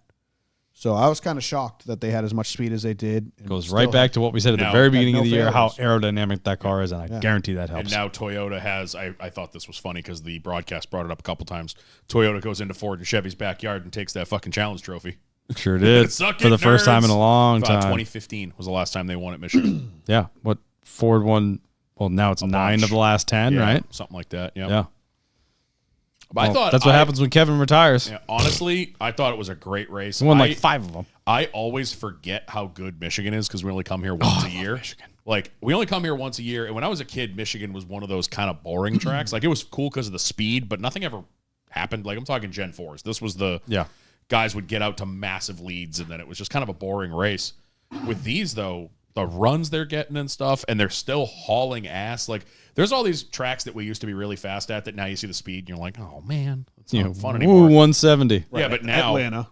yeah, and now though I'm watching practice at Michigan. Even today, I think I saw towards the end of the race because they had a tailwind down the front stretch. Kyle Busch at 208. I think it I was. saw like a 208. I was like, God damn, dude! Yeah. Like, let's go. I was so Moving. hyped. Hey, did you see the Parker thing? Yeah. Parker standing on the fence. So they had Parker right in the entry of turn 1. basically he's like, oh, fans can't come here, and I got yelled at by a cop for being here yesterday, so I might get arrested. Tell my story. And but he's standing on the like white painted line that's all faded because they probably used to be able to stand there. He's 4 feet from the fence. The cars, unbelievable how fucking fast those cars were going by.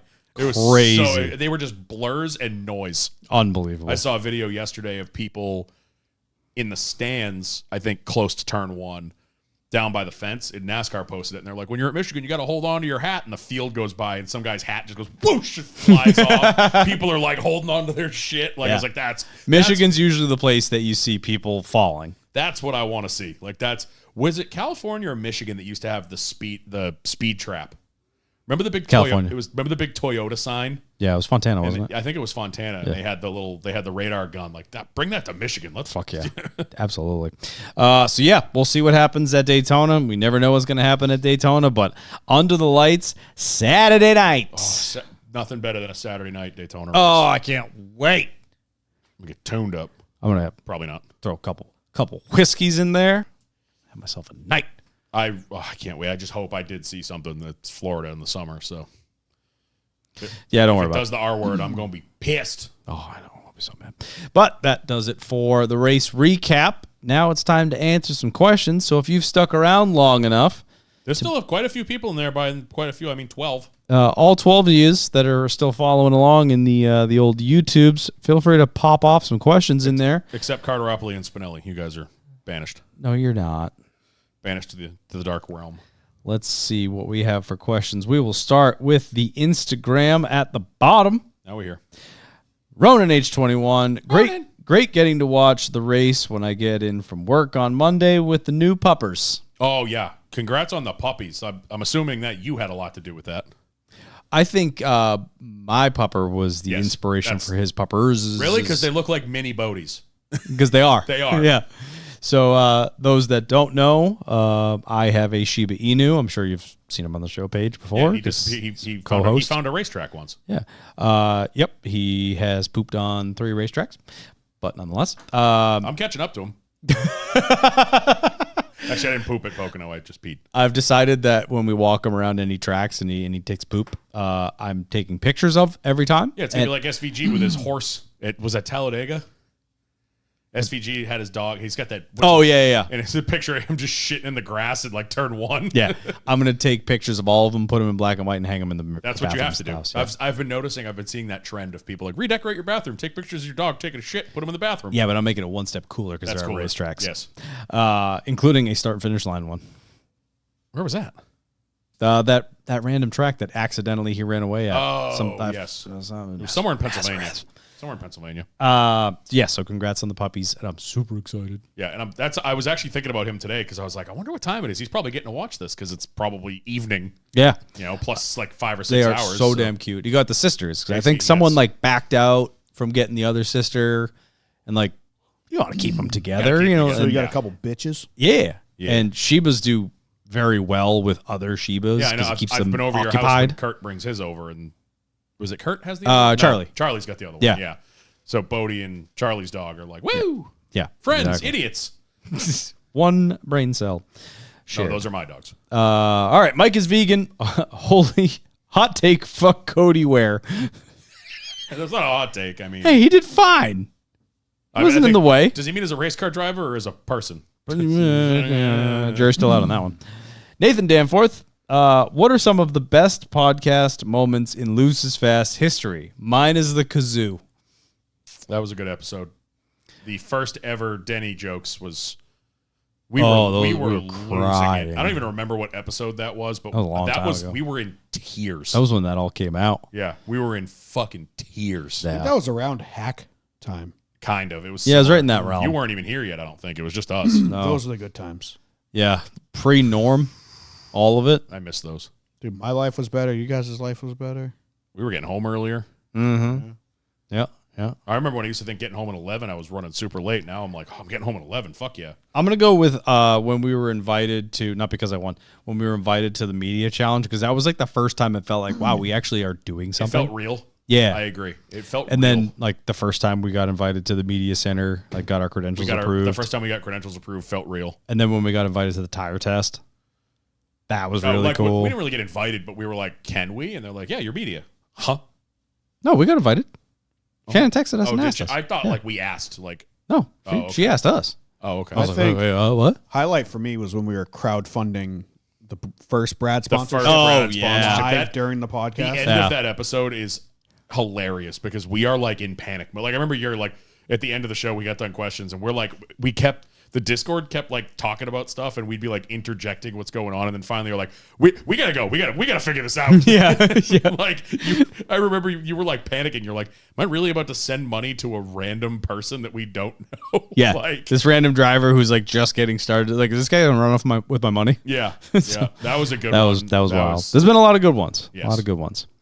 All right, L98 Jake comes in with looking like I'm gonna have a fun time piecing together SVU episodes to watch the race. Dude, that was me. So last night, Sunday night, we went off. I looked at the weather and I'm like, they're not getting this fucking racing. So we went and ran some errands. We went to the store, like I talked about earlier. And then I was checking my phone and I saw Bob tweet, drivers to the cars at 4:45, races going off at 5. I was like, son of a bitch. So I'm in my Xfinity app with the DVR. And I'm like, all right, I'll record what's left of the race, record NASCAR post race, and then I just recorded SVUs till like 11 o'clock. Just in case. So when they called the race last night, I hadn't even gotten to some of those SVUs. So I'm like in my DVR, like, okay, delete Cancel, that, cancel, delete cancel, that, cancel. I was like, Jesus. I just want to know why in today's day and age does that not just auto fix itself? It kind of does. I've noticed, like, so if I Like started today, I turned on the race. I hid in the bathroom and I wanted to watch the green white checker. Mm-hmm. So I go into my Sling app and I pull it up and I'm like, all right, I think it's on USA. So Law and Order SVU Yeah. today at noon or whenever. my it was. DVR kind of fixes it because, like, last night I was watching the race and it bled into what was scheduled to be NASCAR post race, but it didn't like make me get out of the race because I remember the old days, like when the program you were watching stopped, you had to go to the back to the menu, go to the next one. Mine just kept playing, just the little status bar at the bottom. Instead of saying NASCAR Firekeeper 4, it said NASCAR post race, and I think it would have just kept going into SVU. YouTube TV is extremely good about this. They are very quick to update it when things like that happens. But there's only so much I could do, unfortunately. Yeah. I think. But I do remember the old days of like, if it was one of those situations where it wasn't Oh, scheduled, yeah, you were screwed. It was like you watch an hour because it's supposed to be SVU, and then you stop, and then you have to go to the next Or one. when I and was then trying go to the watch next one. SRX and they moved it to Yep. ESPN2, and I sat there and watched Little League Baseball for 45 minutes before I figured it out. I was Yep. pissed. Anyway. All right. Sam Valley 95. Any thoughts on who the next driver will be in the one car? We already kind of talked about Kinda talked that. about that. We have no idea. Corey LaJoy, hopefully. Yeah, right. Sam Valley 95. Seeing a car flip in person is crazy. The crowd reaction was wild. You could hear the reaction when Corey, Yeah. like I think it was when they showed the replay at the track because they were showing I think Corey getting out of the car, and you can hear the crowd reaction in the background, like whoa, you know. Yeah. It was I think it was actually Wild. both days you could hear the crowd reaction. Did Us, you guys see the driver introductions? no, Austin Dillon got booed louder than Denny Hamlin. not surprised. By a lot. Yeah. I bet you Yeah, have they to. showed him, Denny, and Logano. I bet you half the drivers were standing behind the intro stage going, boo! 'Cause that was one thing we didn't talk about, but last week there was a lot of drivers coming out of the woodwork not happy with that move. Like people that weren't even involved. Reddick was the most vocal. He was not fucking happy. Yeah. Well, he had a front row He seat. had a front row seat. But I did want to say, And it was his boss. on the topic of the crowd noise at Michigan, shouts to that crowd because they showed back up yesterday. That place looked full yesterday after the, 3-hour rain delay. Yeah. And then they had a pretty good crowd today, and I guess it was a shit show there. They only had like one gate open. Gluck was posting about it. I saw a bunch of people, like Michigan Speedway posted something on Twitter like before the race, and they were talking about when something was opening, and all the replies were like, "Can you open more than one gate? This is ridiculous!" Like people were flipping out. And Gluck posted a video or a picture of what it looked like, and it looked was like a shit show. I don't know if they just didn't have Did you the see staff, that but Brett Griffin tweeted a picture from on top of the grandstand? 'Cause Yeah. obviously he was spotting this weekend for Austin Dillon. And the line organization is the craziest thing I've ever seen in my entire life. You know how we go to Daytona, Loudon, even Pocono?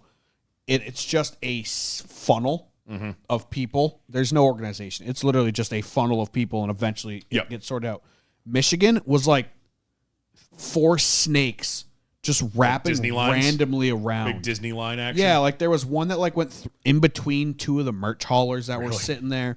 Like it was the craziest thing ever. I'm like, that's not. But like I want any to other say track shouts I've been to the Michigan fans because that place. I mean, it wasn't full by any means for a Monday race, but it was still pretty busy there. It looked like today. The other thing too, Michigan is highly becoming one of the most desirable camping destinations. That's from what I've heard. Pocono and Michigan are two.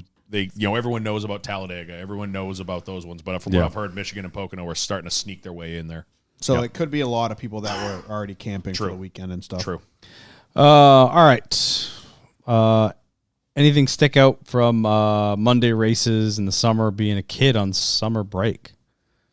I don't ever remember No, that. I don't remember really. doing that at all. I don't. Well, when we were kids, we started races at noon or 1 o'clock, so there wasn't that many rainouts. Yeah, none stand out to me. The most memorable Monday race for me though is Clint Boyer Martinsville. Yep. Because I remember I was watching that on my phone when I worked at Bro, Toyota. when I'm sitting there at work today watching the race, and I think it was towards the start of like when they restarted, and Truex just blows by everyone and goes to the lead. I'm like, are we doing this again? It's like, no, Martin, go away. That was Right. almost immediately as soon as they started. Yeah, it was like 10 laps in. I don't remember any real Monday stuff. I don't remember any. But like I said, I saw feel this like earlier, and I kept trying to think about it. I can't we think of any. had rainouts back then, but they weren't as frequent because again, They were earlier. you start races at I'm 3. maybe thinking like Daytona 500s, Yeah, probably. which weren't summer. So That's it not doesn't summer. I matter. would have been in school. I remember being pissed about those. Yeah. But like, you start races. I mean, Jeff Gluck, his tweet yesterday was like chef's kiss perfect, talking about like when, this is enough's enough. This TV deal, like, yeah, you want to Larson even spoke out about Hey, it. you want to start the races at 3 o'clock for good ratings. Well, how good are the ratings on Monday? Yeah. Like, you start races east of the Mississippi after 3 o'clock. Everywhere has a chance of a thunderstorm right. in this time of year. I mean, it could still rain at noon and 1, but it's far less likely. Look at in yesterday. comparison If to they had 3:30. started Well, that- that's not even likelihood. It's the amount of time after that you have to that you clean don't up. have. Yeah, they could have started that race at 2 yesterday. We would have made, 1. We would have made it to halfway. It probably wouldn't have been a full race. Maybe it would have, but like they would have made it till when did it rain at the start? It rained at the start, so 2:30. They would have had from noon to 2:30, and then they could have drive the track. And in that window, we ran 50 laps. They probably would have finished the damn race. Could have, yeah. I just think they need to start looking into this, especially at the non-lighted tracks, the Poconos, the Michigans, the New Hampshires. Lighted a word. No, dude, Lit. they're lit. Lit. Well, race cars don't Lit, need fam. headlights because the track is always lit, except at Michigan, and Talladega, and All right. in New Hampshire. Nikki Low 42. Do you think Corey LaJoy goes and does collar commentary for one of the new streaming coming in if he can't find a ride? Would they make him wear a collar? He has a ride. Confirmed? He has options for rides, I should say. Confirmed?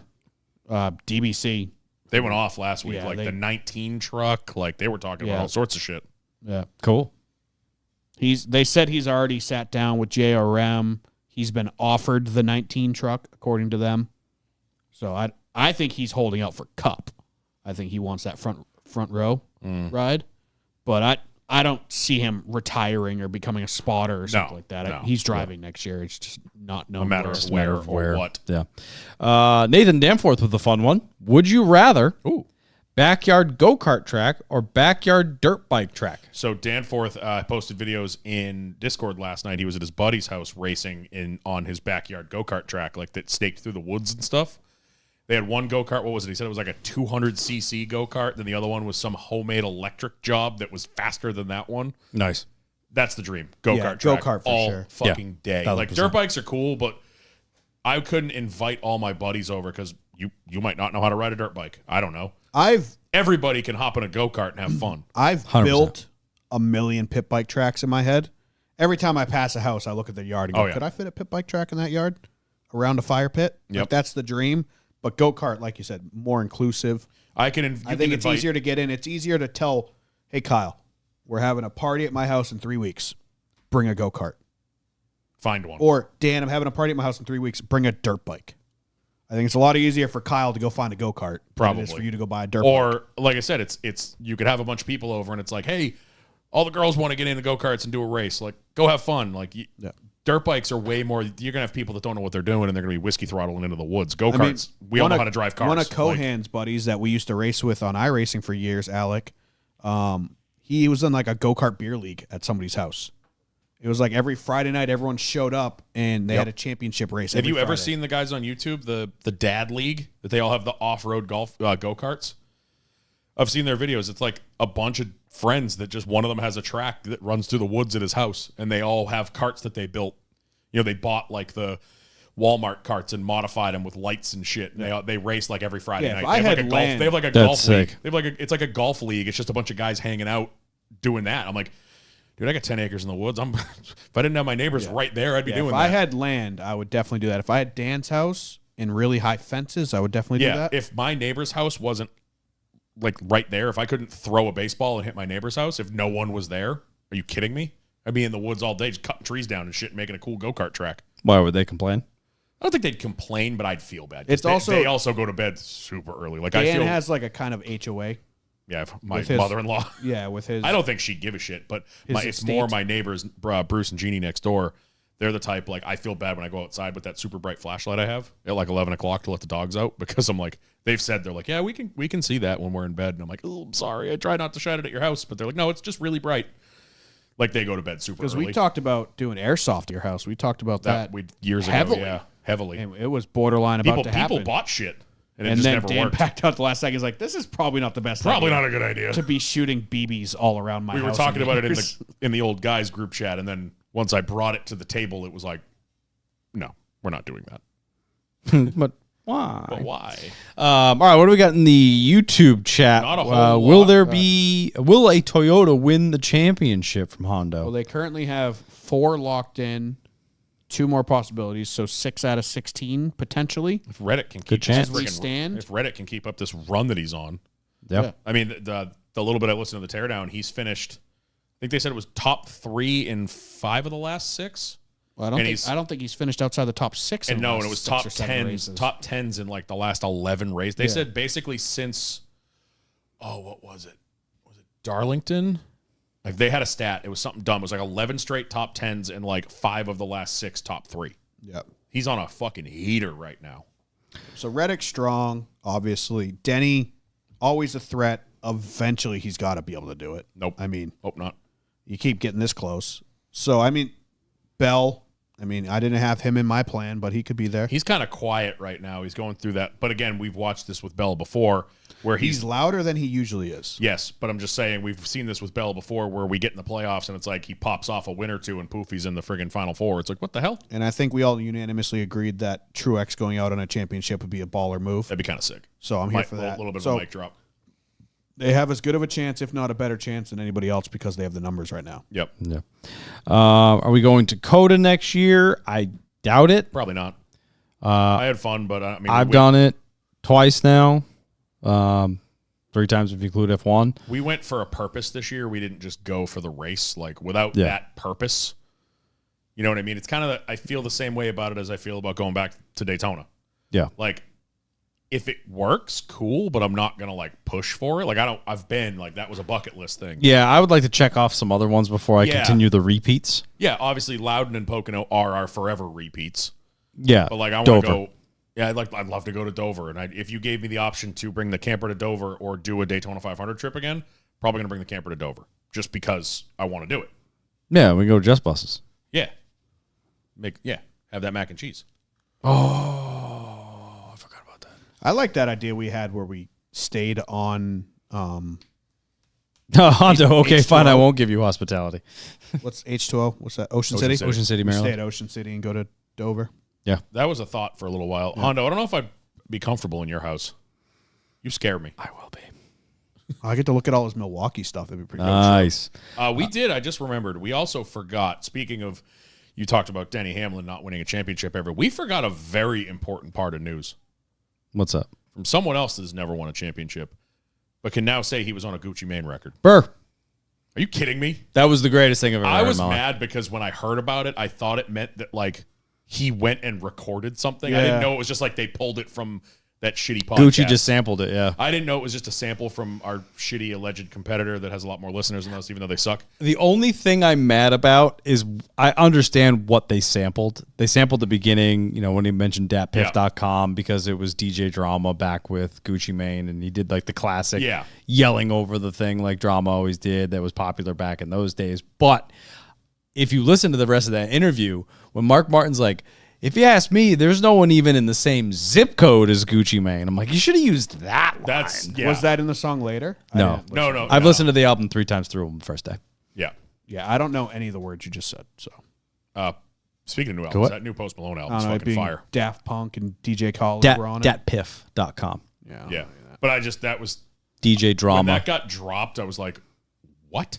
Yeah. And in my head initially went to Mark Martin going to Gucci Mane's recording studio, and I wish. that's what I thought it was. And I'm continuing to lobby for Gucci Mane and Mark Martin to give the command at Atlanta. So go on my Twitter and share that. Well, repost it, whatever, like it, quote, tweet it. Well, let's make this happen because I've tagged Marcus and Gucci and Mark Martin, and I'm really lobbying for this one. So jump on the bandwagon. Join me for that. But highly recommend the Gucci Mane album because it's fucking fire. I would also recommend the new Post Malone album because it's fucking fire. Oh yeah. Country album. I highly recommend the new Young Gravy album. The fact that he little country, something like that. Yeah, Country Gravy or something like that. The fact though Given that Country, super good. Post Malone pulled the old T Swift on us and released the album, and then like A ghost 12 album hours after it. 12 hours later, just the name. So the first one is F1 Trillion because there's a song and the line is my F1 Trillion limousine. Serving country. And then he releases F1 Trillion Long Bed. Nice. That's what the second. So the first album is mainly it's all songs he did with people. Like he has Tim McGraw, Dolly Parton, Hank Williams Jr. Yeah, Hank Williams. Who else did he have? Brad Paisley. There was like 3 songs. Jelly Roll. There was like 3 songs he did by himself. Hardy. There's like 3 songs he did by himself, and then 24 hours later he releases the Long Bed version, which is like 13 more songs that it was all just him. No That's awesome. Celebrities. Are they all country? They're a country album. He's fucking that guy. I've grown to like really like him. I mean, when he was like all hip hop, I was like, he's pretty cool. But like, you see interviews with him and shit, he's like the coolest dude. He really is. I watched an interview. It was a thing of him recording with Dolly Parton, and he's like, everything is yes, ma'am. Yeah, he's very like very polite. There was another one I watched an interview. It was like one of those like CBS, not like 60 Minutes, but like one of those type of interviews talking about the new album. And every time the guy asked him a question, he's like, "Oh, yes, sir." Like, dude, you are like one of the most powerful people in the music industry. Yeah, like, dude, he was a nerdy little freaking like Cinema Lab kid. Yeah, he's in high school just making funny videos and singing all we need over now. it. So we have hip hop Post Malone, we have country Post Malone.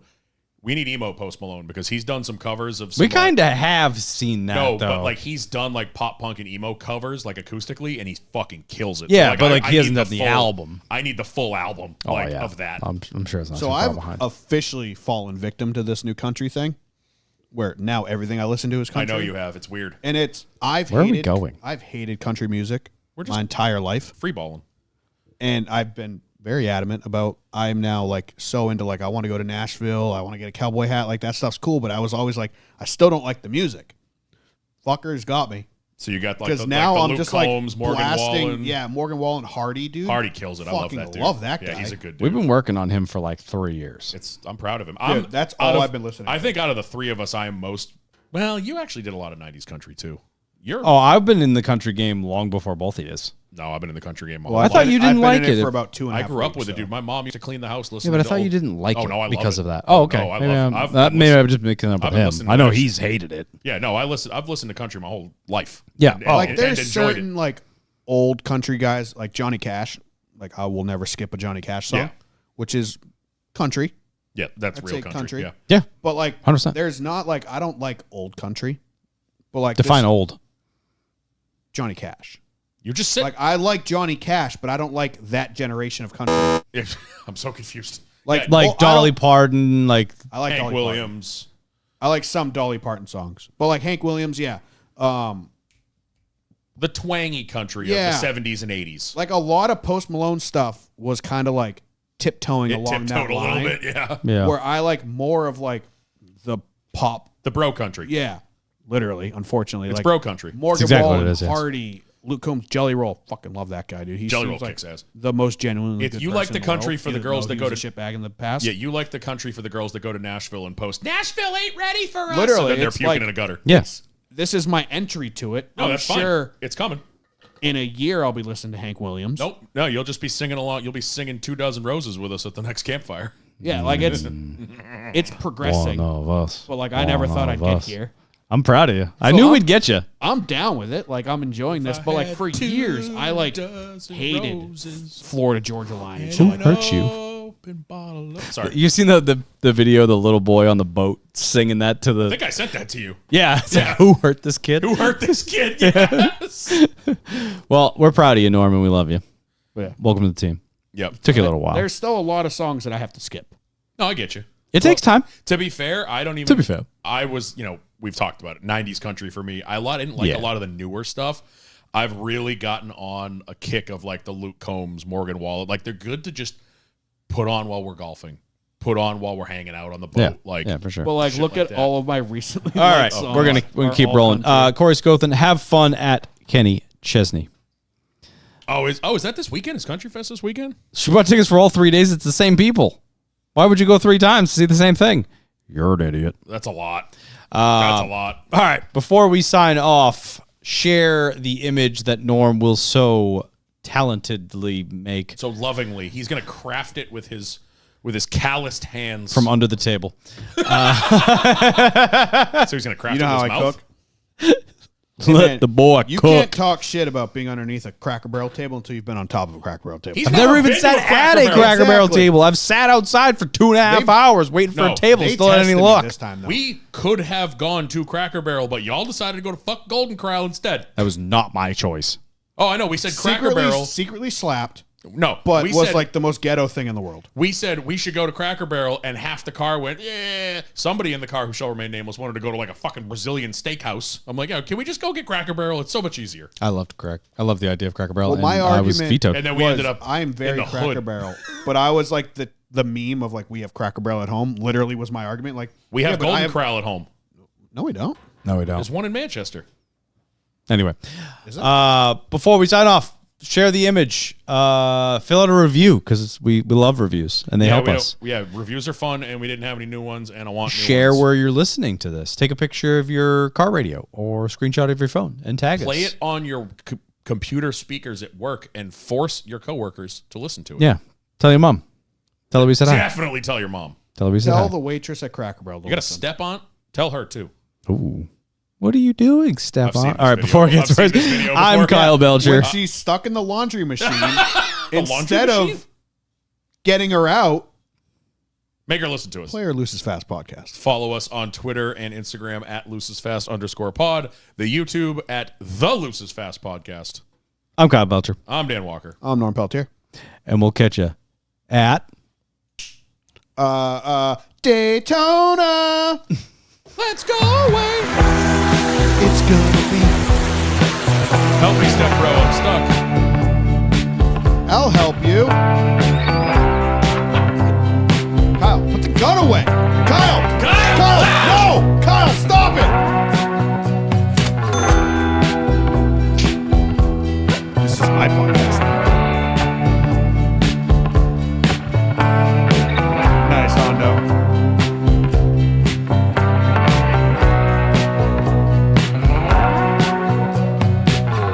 At the mall in New Hampshire?